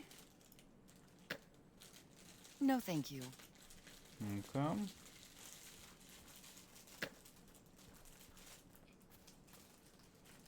Tea? Hey, Captain. How about a nice cup of tea? Is it more of that nettle stuff? No, this is from my own private store. It's from Ceylon. No kidding. How'd you come by that? We recently met a former whaler. He had souvenirs from around the world. He gave me a caddy as a memento, and it had some tea left in it. I thought you might appreciate a taste from another part of the world. Ah, this is delicious. I don't know what to say, aside from thank you. You got a My lens? pleasure. Please, join me. Have some tea and we can chat. I'm more of a coffee drinker, but I'll gladly take the conversation. I apologize for being so abrupt before. If you still have questions, I'll try and answer them to the best of my ability. Do you think we could talk a little about the airship crash now? I'd really like to understand more about the origins of this community. Yes, that's understandable. Of course you're curious to know what kind of place you fetched up in.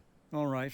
12 years ago, Johanna chartered my cargo ship to take her group from Bright Bay to Las Virgenes. But late one night, still half a day from our destination, the boiler failed. We started losing altitude. We were already crossing the mountains, and all around was rocky peaks and forest. No safe place to set down. I was forced to make an emergency landing, more a barely controlled crash, really, on the side of this mountain. And here we are still. Wow. The Rowena was wrecked beyond hope of repair, but somehow nobody was hurt or killed in the crash. A miracle, as Joanna reminds us, if we ever forget. Do you know what caused the failure? Yes, I'm certain I do, but it doesn't matter. What makes you say it doesn't matter what caused the crash? It was a long time ago. So much has changed, and I've forgiven and forgotten. To tell the truth, that final voyage was the best thing that ever happened to me. Because of it, I met and married Joanna. I got to watch her blossom into a truly inspirational leader, and I found a new home. She's the captain of this ship now, doing a far better job of it than I ever could.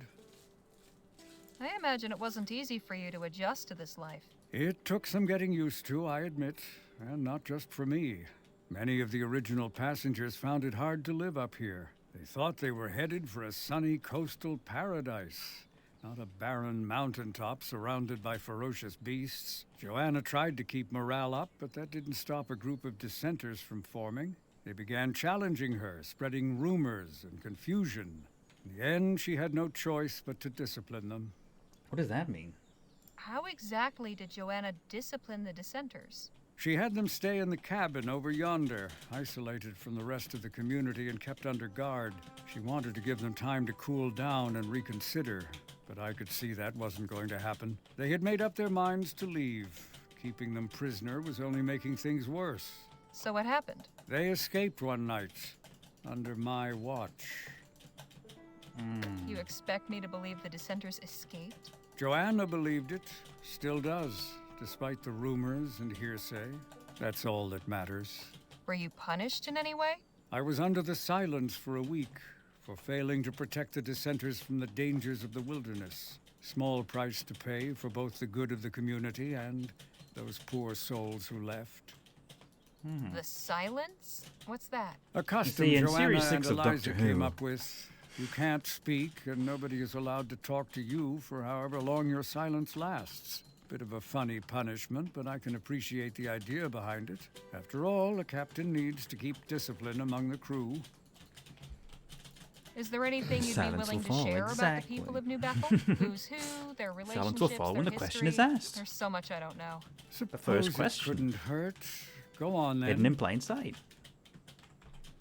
What did you do before coming here? I piloted this ship, the Rowena, before it became our home. Drifted from port to port doing odd transport jobs. Never imagined I'd stay still for more than a month, let alone 12 years. I know a little bit about what that's like. I never stayed put long either. Well, this community put an end to my wandering ways. Maybe it'll do the same for you. Tell me about Joanna and Eliza. I got to know Joanna on the voyage here. Over dinner in my quarters, she told me all about her thoughts and philosophies on life. It was fascinating to meet someone so passionate and high-spirited. After the crash, I got to know and respect her more. She emerged as the spiritual leader of New Bethel. We married a few years after. As for Eliza, she's always been utterly devoted to her mother. We get along, but I'm mindful about giving her space. What can you tell me about Bridget and Patrick? The boy seems happy here. I'm glad Jerome's seeing to his training. Bridget has more than readjusted to life here. She was originally one of the dissenters, you see. But she and her husband James returned that winter with their newborn son. Seems Bridget wasn't aware when they left that she was with child. Having a baby out there in the wilderness changed the calculation, I guess. What's to know about Jerome and Sue Ellen? Good people. They came to New Bethel a couple of years after the crash. I believe they met with trouble on the road, much as you did. And lucky thing for us, they stayed. They're both vital parts of this community. See you later, Captain. Goodbye, Miss Leger. Okay.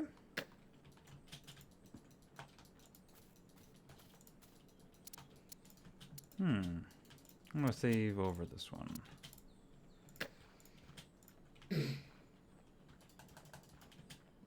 Hello again, Joanna. Hello to you, Sister Harley. Eliza told me a story about her being sent to an orphanage. Please, let's not speak of that. She clearly trusts you if she shared that with you, but that's deep in the past. It was a dark chapter in our lives. I saw a portrait in Eliza's quarters of the two of you with a man. Who is he? Oh, that's Eliza's father, Jonathan. I allow her to keep the portrait because she should remember him, but I would prefer not to. Why not? I'd rather not speak of it. It's too painful. I've heard about something called the silence. What is that?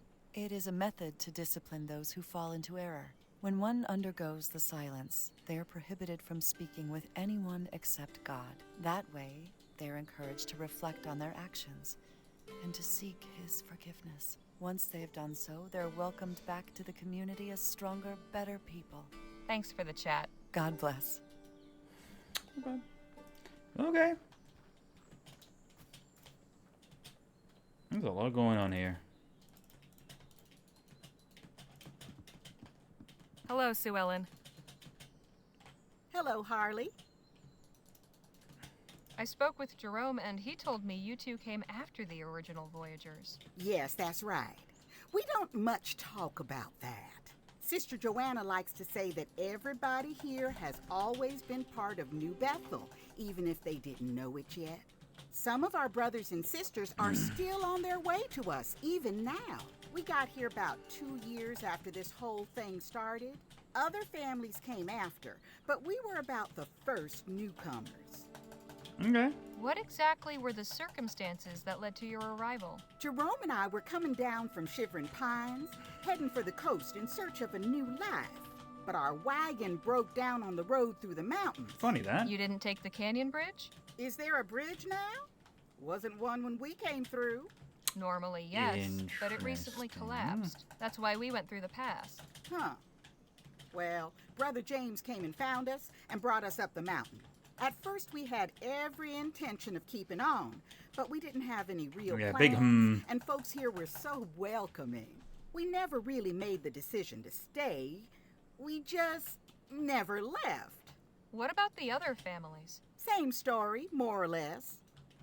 Can you tell me what the silence is? Oh, that's Sister Joanna's punishment for anybody who crosses her. You ain't allowed to speak to nobody or be spoken to. Can't be healthy. There's extra chores, extra prayers, and fasting. That means you get cut to 1 meal a day. Sounds harsh. Have you been under the silence? Plenty of times. Sister Joanna and I don't always see eye to eye, and she don't appreciate back talk. Jerome tells me I ought to keep my thoughts to myself, but that ain't how I do. I'll let you get back to your garden. Come enjoy it anytime. Hey, Nadine. Hello, Harley. I have the feeling something's not right here. Why would you think that? Joanna isn't quite so benevolent. Captain Perry told me about a group of dissenters who were kept under lock and key. And you heard what Sue Ellen told me about the silence. That sounds like how it was at my old school. The nuns were quite strict as well. Every religious community has its methods of discipline. You heard what Sue Ellen said about the other families arriving here the same way we did. Doesn't that seem suspicious to you? Yes, I suppose it does. I hate jumping to conclusions, though. If there really is something amiss, I want to be certain. Okay. I haven't got anything else, but I'll keep looking. All right. We'll talk later. I look forward to it.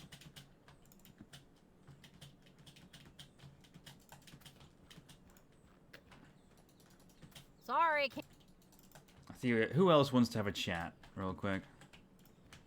Who? Oliver. Let's have a quick chat to Lola, maybe.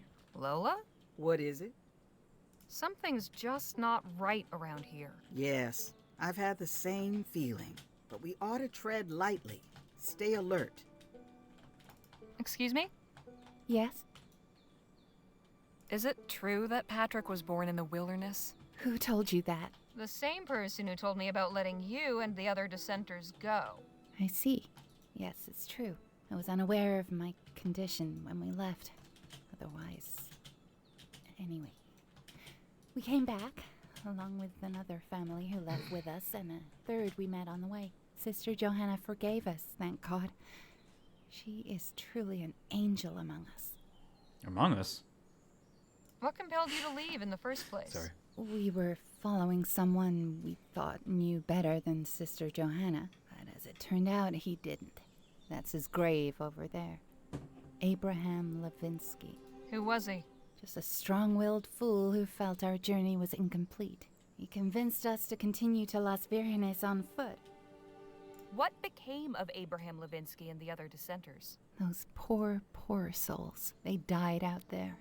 Every last one. Sister Johanna sent my husband back to Abraham's camp to try to convince them to return, but all they found was carnage. Wolves, it was. When I think of how horrible it must have been, and how lucky we were to escape that fate. Enough. Let us speak of something else, please.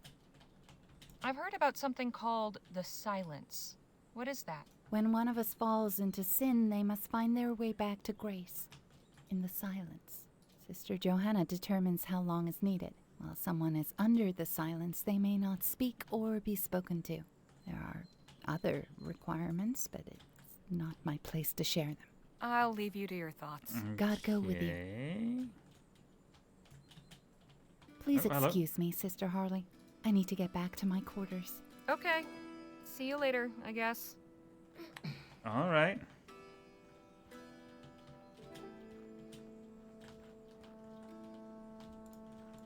Not now.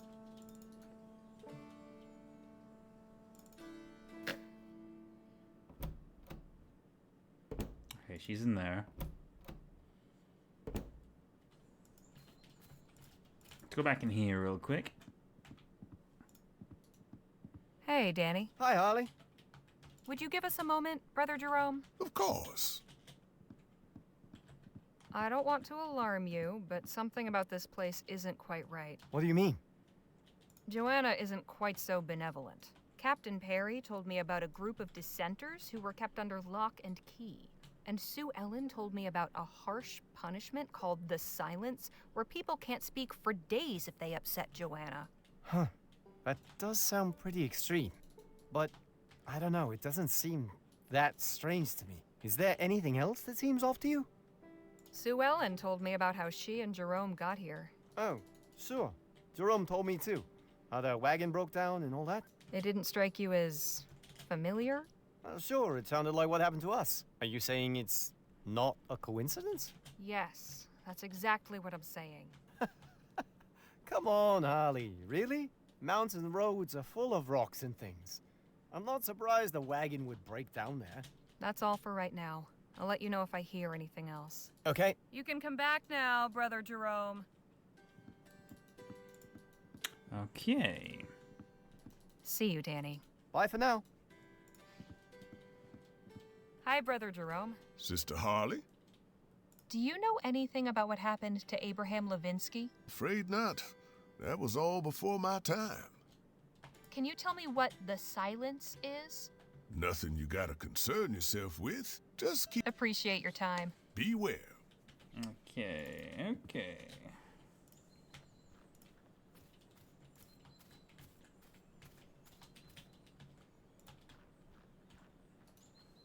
Hello, Jake. Howdy. I think there's something strange going on here. What do you figure? Joanna isn't Captain Perry, and Sue L. That all? Shoot. That don't sound like much. She's the leader here. And if that's what it takes to keep the peace, so be it.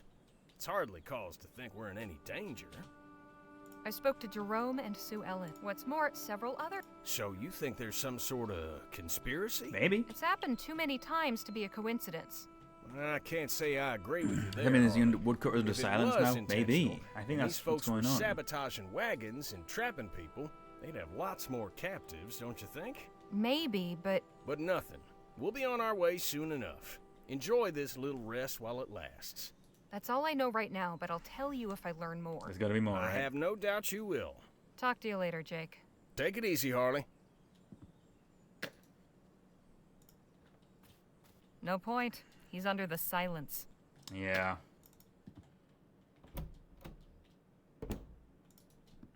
Okay, hey, Phil. What's up? Phil? Harley? Listen to me, Phil. There's something off about this place. How do you mean? I've learned that Joanna isn't quite as nice as she seems. She jailed a group of dissenters and forces anyone who displeases her to undergo the silence. What is that? A punishment where the person can't speak or be spoken to, gets less food, and has to do extra chores and prayers. Perhaps this community isn't as idyllic as it seems. This does seem suspicious. Though it could all be a coincidence. I do not think this proves anything sinister. There is still too much doubt.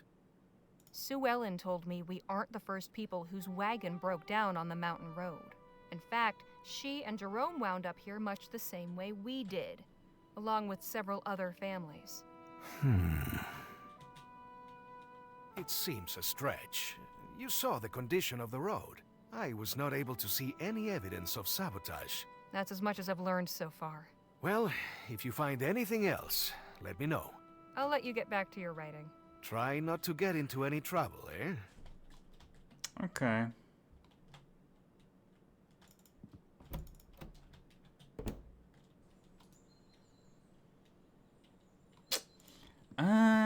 Right.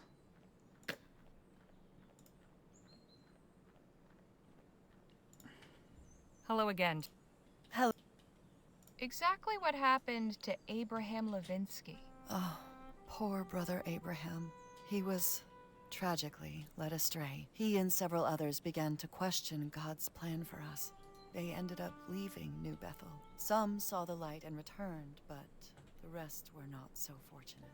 God punished them for their lack of faith. The wilds claimed them. Brother Abraham was the only one whose remains we could recover. Brother James brought his mangled body back to New Bethel. We laid him to rest among our dead, praying God would grant him forgiveness. Thanks for the chat. God bless. Okay.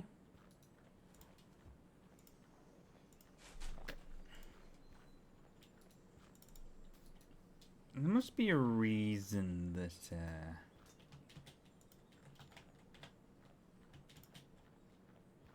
James Doran. Abraham.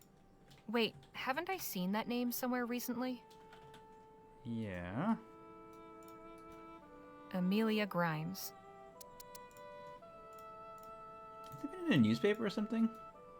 This article mentions an Abraham Levinsky living in Las Virgenes, which is where he intended to go, according to Bridget. But if he's buried here, it can't possibly be the same person. Oh. Oh.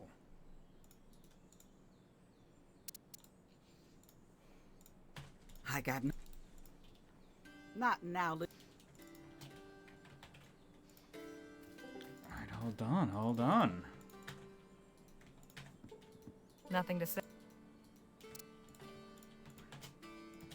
I'm not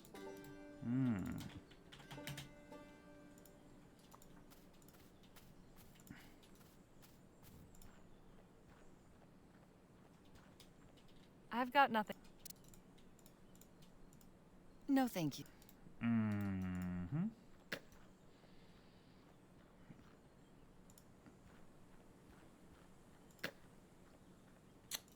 Okay. What if somebody wasn't buried there then?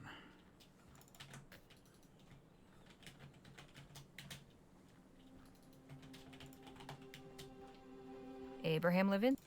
Wait. Amelia. Isabel. Steve. Lucy. Oliver. Aaron. Tiny crosses. How sad.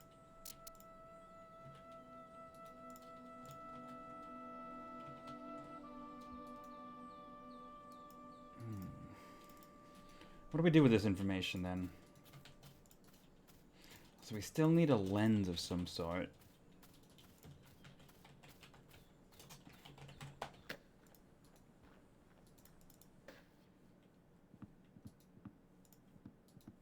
All right there, Danny? Yep.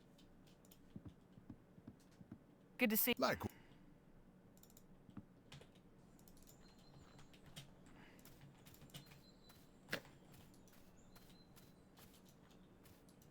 Captain Perry? Yes, Miss Leger? Could you tell me about Abraham Levinsky? Oh, dreadful business. He led the dissenters who split from the community. Some changed their minds and came back. Joanna sent James to Abraham's camp to try to convince the rest to return. But all he found was Abraham's body and signs that wolves had attacked the camp and killed the rest. We had a funeral for Abraham and buried him in the graveyard. Joanna didn't let anyone see the body. It was too roughed up by those wolves. Sounds awful.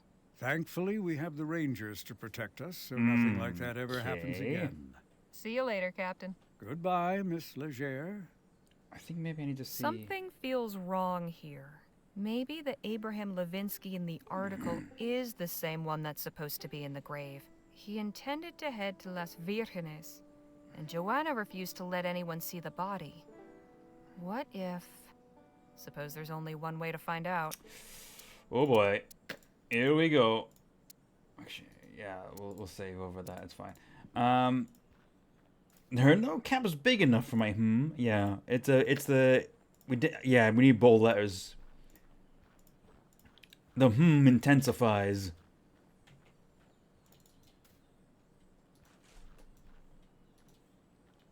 I guess we're gonna find out if there's anything in here. Lola, keep a lookout. I'm gonna search this grave. What? Why on earth? Call it a hunch. I think something's going on here. Be quick then, and try not to draw any attention. Lord alive. Yeah, getting caught in this would be awkward. Would not be easy to explain. I knew it! There's nothing here. Excuse me? This grave is a fake. The whole story about Abraham Levinsky is probably fake too. The question is, why go to all that effort? Why indeed. We need to figure out what's going on here. But I'd be careful who you tell about this. Okay.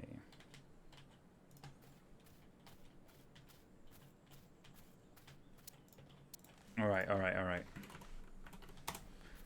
I'm going to, first of all, speak to you. Because you were originally a dissenter. Busy. Never mind, goodbye.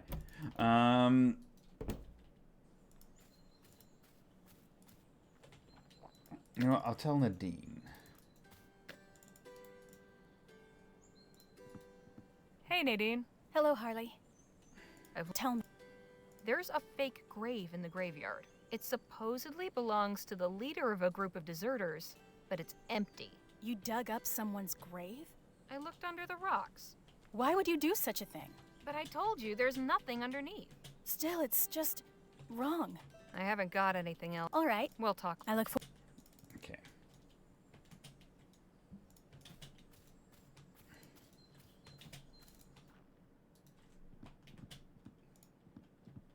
Hey. Hi. Would you... I learned some more... What is it? There's a fake grave in the graveyard. It supposedly belongs... You searched his grave? I had to find out if the story was true. That's just wrong, Harley. We made a memorial for Petey, and there was no body there. Maybe this is the same thing. It's not. Trust me. Please. I don't want to hear any more about it. That's all for right now. Okay. You can come back. Everyone seems upset with me for doing this. See you, Danny.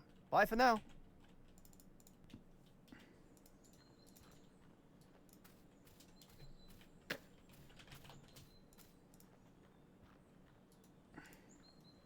Hello. Howdy. I still... What's got you? There's a... It's supposed... What you mean, fake? A memorial? No, a fake. A man's supposed to be buried there, but he's not. Why would someone go to the trouble of making a fake grave? Exactly what I want to know. I admit it's suspicious, but that's not enough to start stirring up the pot. That's all I know right now, but I'll tell you if I learn more. I have no doubt you will. Talk to you later, Jake. Take it easy, Harley. Okay. And the last person to tell will be... Phil. Okay, Phil. Phil? Harley? Listen. Have you... Joanna and the others told me a story about Abraham Levinsky, the leader of a group of deserters. He was supposedly killed by wolves and buried in the graveyard, but the grave is empty. Slow down a moment. You dug up one of the graves? Not so much dug as moved the rocks. Enough to see there was nothing underneath. I see. I suppose you had your reasons. And you say there was no body? That's right. I also have proof that Levinsky is still alive. Look. Very well. I have heard enough. Clearly these people are hiding something from us. I will see if I can coax any information from Eliza when I see her again. Okay. So will you let me search this place now? Yes, go ahead. Alright, I'm guessing lens? Lens for the telescope? A Bible. Oh. I'll leave that right where it is. And what's this? Yeah. Some kind of lens. Better take it. Absolutely. There we go. Okay. This is the last piece of evidence we need, I'm sure of it.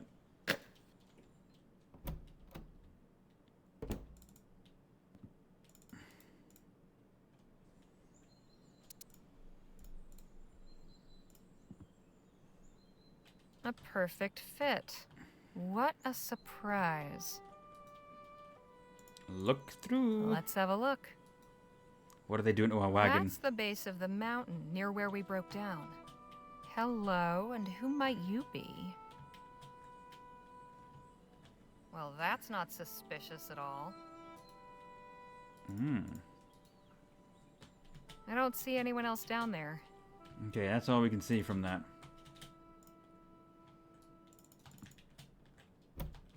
Alright. Well, that's that, I guess. Not now. Hello, Jake. Hi. What's got you? I caught a glimpse of a cloaked figure sneaking into a secret cave down on the mountain road. I have a feeling there's something important in there. A secret cave, huh? You might be onto something there. We can't just sit around then. Time for action. What do you suggest? Miss Johnson and I are trying to get down to the wagon. We need you to help us distract Patrick. Easy. Lead on. Okay, well. We just need you to get the kid out of the way long enough for us to get down the mountain without being spotted. Leave everything to me. Excuse me, son. I was wondering if you had a minute. Sure. What do you need? Just need you to come with me for a second. Captain Perry wants a word. Oh, okay, if it's quick. Sister Joanna won't like it if I leave my post long.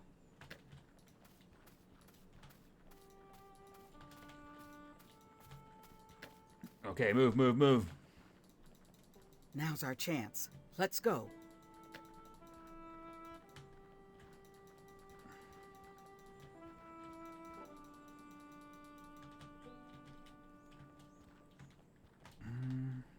No! Yeah. What have these people done to my wagon? It's clear they don't want us leaving New Bethel. You said there was a cave down here? Looked like. Then see if you can find it.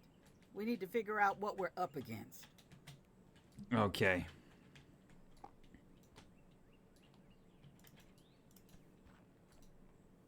This is way too small for anyone to fit through.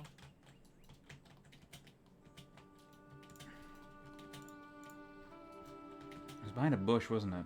Ow! Damn thorns.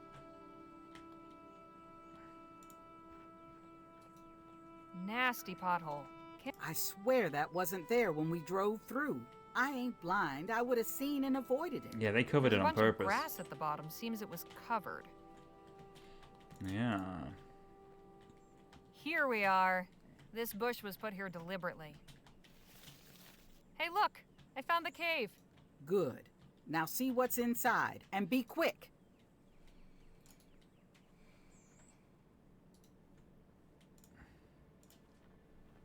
What's this? Looks like some kind of handbook. A printer's proof copy.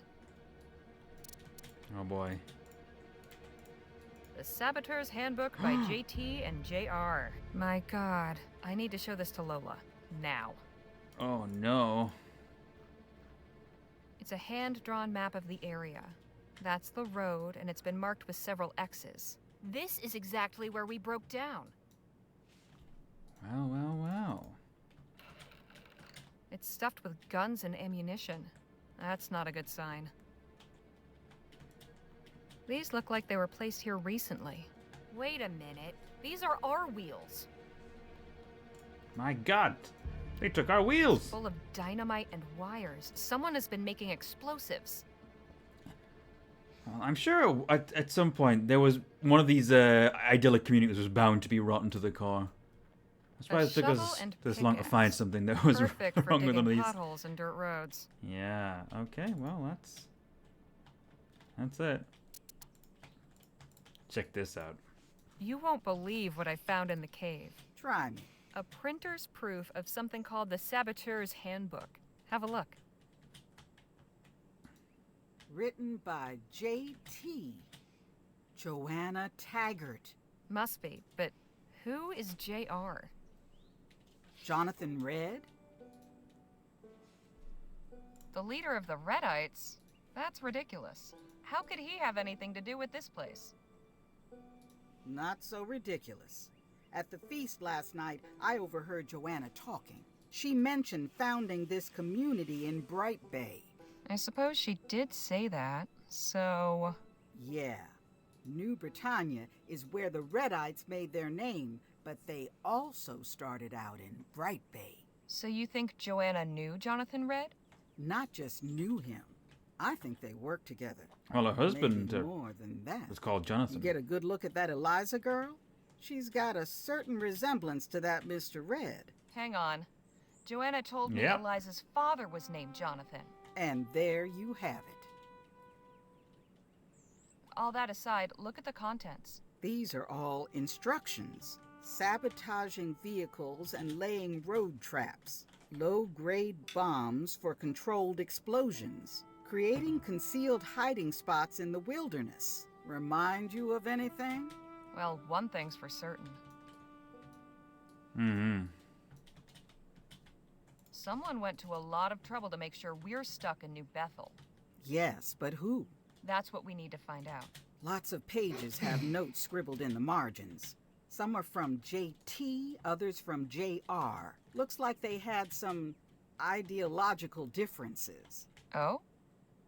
Joanna thought things were going too far. She objected to giving instructions for explicitly violent stuff.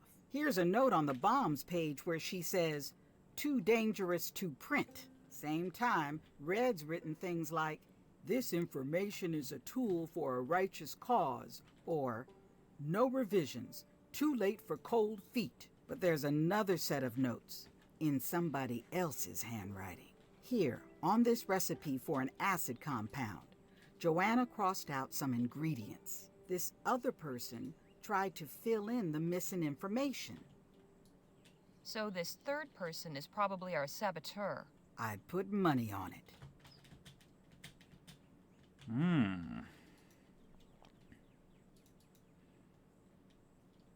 I think our top priority is figuring out who this person is. I agree, but we gotta be discreet. We can't just go around interrogating everyone hoping for a confession. We need solid proof identifying the person you saw going into that cave. My brother was the detective in the family. Well, now's your chance to do him proud. So what should our next move be? Round up the others and come to my cabin. We need to talk. Come on, let's get back up the mountain before anybody notices us missing.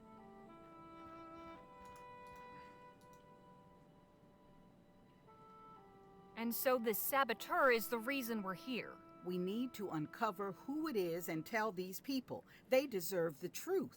Now wait just a minute. This is all very serious for sure. But these folks have a whole Bill, way yeah. of life they're accustomed to. We expose it all as a lie. Why, we're ripping the bottom out of their world. Jake's got a point. It could tear this community apart. I think Lola's right. Not knowing your true history is no way to live. At the very least, Joanna should know about this. As the community's leader, it falls to her to decide what to do with this information. We gotta be able to prove who the saboteur is first. Could be the rock goes all the way to the top. I have a strong suspicion, but I'll see if I can confirm it. Once you do, you can tell Joanna the truth, assuming she's not the one behind it all.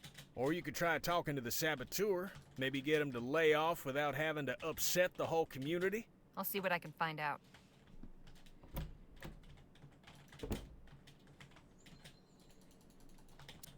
Who do we think it is?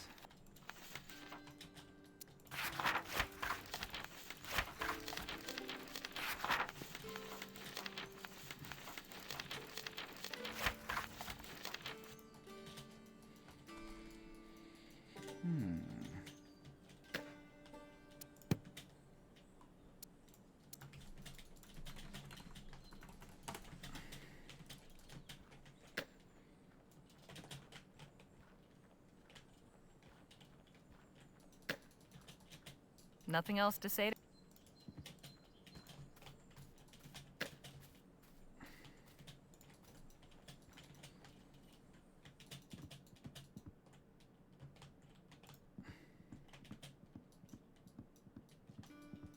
Actually, Hello, Eliza. I think it may hello, Sister be Harley. Eliza, It's good to see you. How are you finding New Bethel? Oh, it's just full of surprises. I'm glad you're enjoying yourself. Having you here is wonderful. If you don't mind, I've just finished my morning patrol and need a rest. We can chat more later if you'd like. She doesn't want to. Hold on. We've saved. This is serious evidence, but there's no point showing her if I can't prove who the saboteur is. Okay.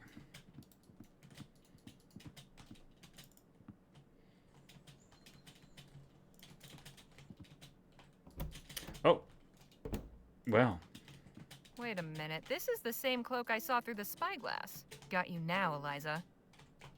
Oh yeah, that's it. That'll do it.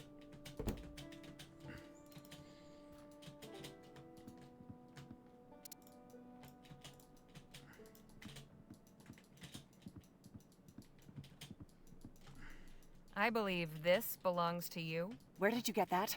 Exactly where you left it.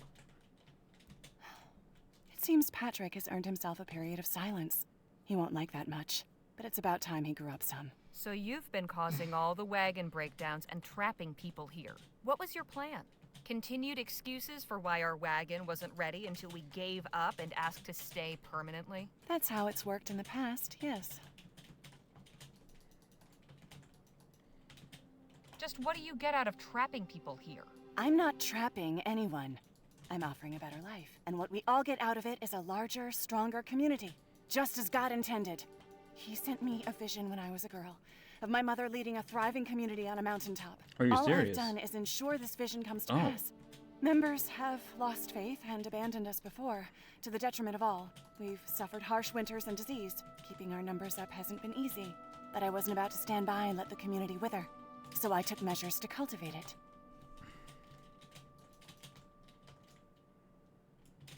You've built your community on lies. If I'm not mistaken, lying's not on God's approval list. God forbids harmful deceit. I'm shepherding people to a better life in his name. How convenient. It's clear to me you've no intention of joining us. God must have other plans for you. I can have your wagon repaired and let you and your companions go on your way. All I ask in return is that you spare a thought for the people of this community. Do not speak of what you've learned. It would destroy them.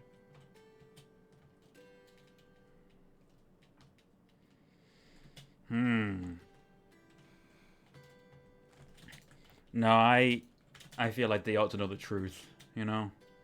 I can't go along with this. These people need to know the truth. Stop! You're making a terrible mistake! It might be hard, but... Joanna, I'm afraid I have some disturbing news. What is it? Can you call together the community? This is something everyone needs to hear. What is this about? I would be glad to make an announcement once I know what it concerns. I'm afraid I have to insist on addressing everyone at once. As you wish. I'll call an assembly.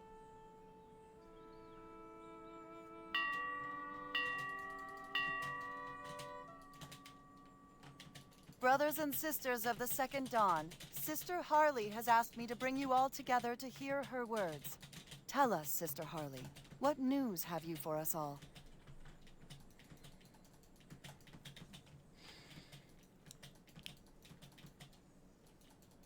I'm sorry to tell you that your arrival here wasn't God's doing.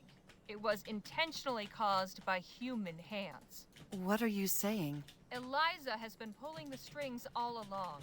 She's been manipulating us all. She's been setting traps in the road to capture wagons and bring their passengers into New Bethel. What? How dare you? I saw her enter a secret cave at the base of the mountain. It was full of Saboteur's tools, along with spare wagon wheels, and this. What? Eliza, what are you doing with that? Claiming my birthright. Just because you disavowed Father doesn't mean I did. So it was sabotage. I always ask myself if our breakdown was really an accident. You've been lying to us all these years. No, I swear I didn't know anything about this. Then why did you prop up the lie about Abraham Levinsky? What lie? Brother Abraham was killed when he left the safety of New Bethel, torn apart by wolves. Who was it that told you this? My brother James. He found their camp after it had been attacked. He returned with Brother Abraham's mangled body and buried it. So you never actually saw Levinsky's body? No, I put my faith in Brother James's word. There was no body because Levinsky never died. There were no wolves. In fact, he made it safely to Las Virgenes. Just weeks ago, he was in the papers announcing his niece's marriage. It was just a story concocted to keep you all here, to keep you afraid. He was trying to protect you. He was trying to protect all of us. Brother James was the one who had the idea to bring in new members. He understood that a community can't thrive without them. James was a saint. He loved this community. And you, Sister Joanna. There's nothing he wouldn't have done for you all. I think that is becoming very clear. Eliza, I don't understand. Why would you do this? The outside world is a horrible place, Mother. You should know this better than anyone. Look at what we've built here.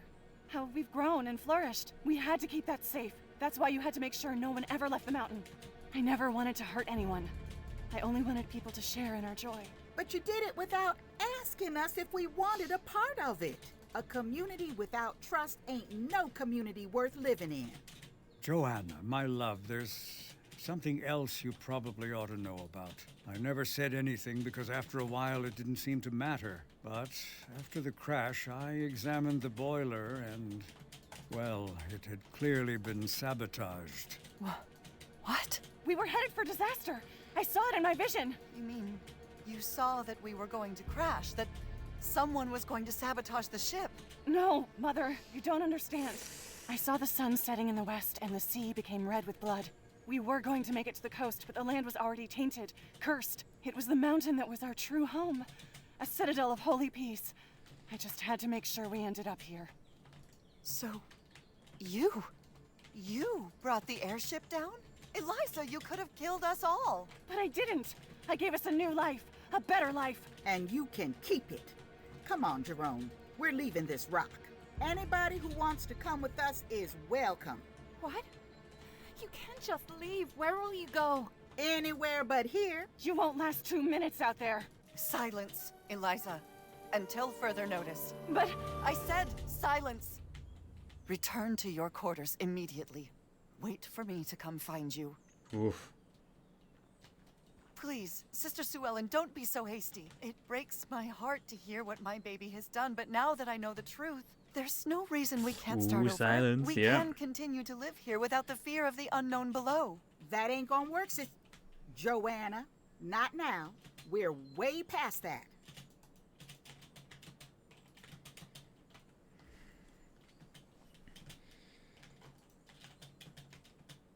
I think you're being harsh, Sue Ellen. Joanna deserves a second chance. Well, she ain't getting it from me. I don't know what to say. I suppose I should thank you for opening my eyes. I'm sorry it had to be this way, but I couldn't keep silent. I think perhaps I've relied too much on silence. When no one is speaking, it is easier to imagine that everyone is of one mind. My own daughter. When I thought she was bent in humble prayer, she was hatching secret plots in her heart. Will you be leaving us then? Afraid so, ma'am. The open road beckons. Very well. I'll arrange for your wagon to be repaired, now that we know where the parts are. It'll be ready by morning. Thanks, Joanna.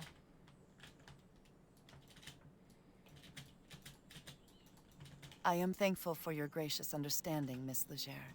Your wagon's been fully restored. Appreciate it, Joanna. Will New Bethel be all right? These revelations have shaken us to the core. Sue Ellen and Jerome are intent on leaving.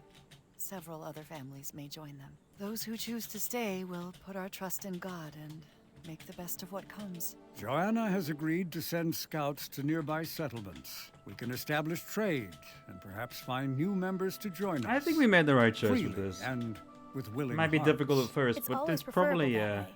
I wish you well. probably a better Get a way for move them to on. set up. God bless you all. Not based and on good luck on lies, the you rest know? of your journey. That was an interesting little adventure and took quite a while, actually. I wasn't expecting it to be such a long segment, but Our sojourn in New Bethel has left Interesting. us all somewhat shaken. Thankfully, we have only to cross Hellfire Pass today. And from there, it's a straight shot down into El Presidio. With our goal so near in sight, we can all focus our attention back to the task of locating Dr. Clark's fortune. all right.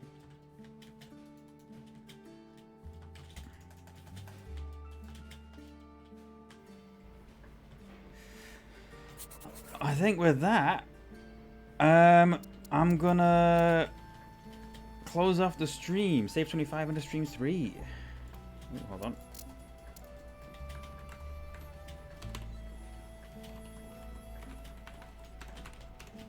Okay. This has been a really interesting session of this game. I'm gonna play some more tomorrow. In fact, tomorrow may even be the end of it. If we're reaching El Presidio, it may be the final stop on our journey. Kran's life. I will have a look and see if there's anyone else who I want to raid, but if not, then I will absolutely raid Kran. Right. Let us have a look and see. Oh, I'm going to full camp. There we go. Okay, I haven't raided Divot before, and Divot's doing some. Oops, Divot's doing some Final Fantasy. I'm gonna say hi to Divot. I raided Cran last time, so I'm gonna say hi to Div. I never had the chance to raid Divot, so we're gonna do that, and I'll see you guys tomorrow for some more Rosewater. I hope you all have a wonderful evening, and good night. Take care, everybody.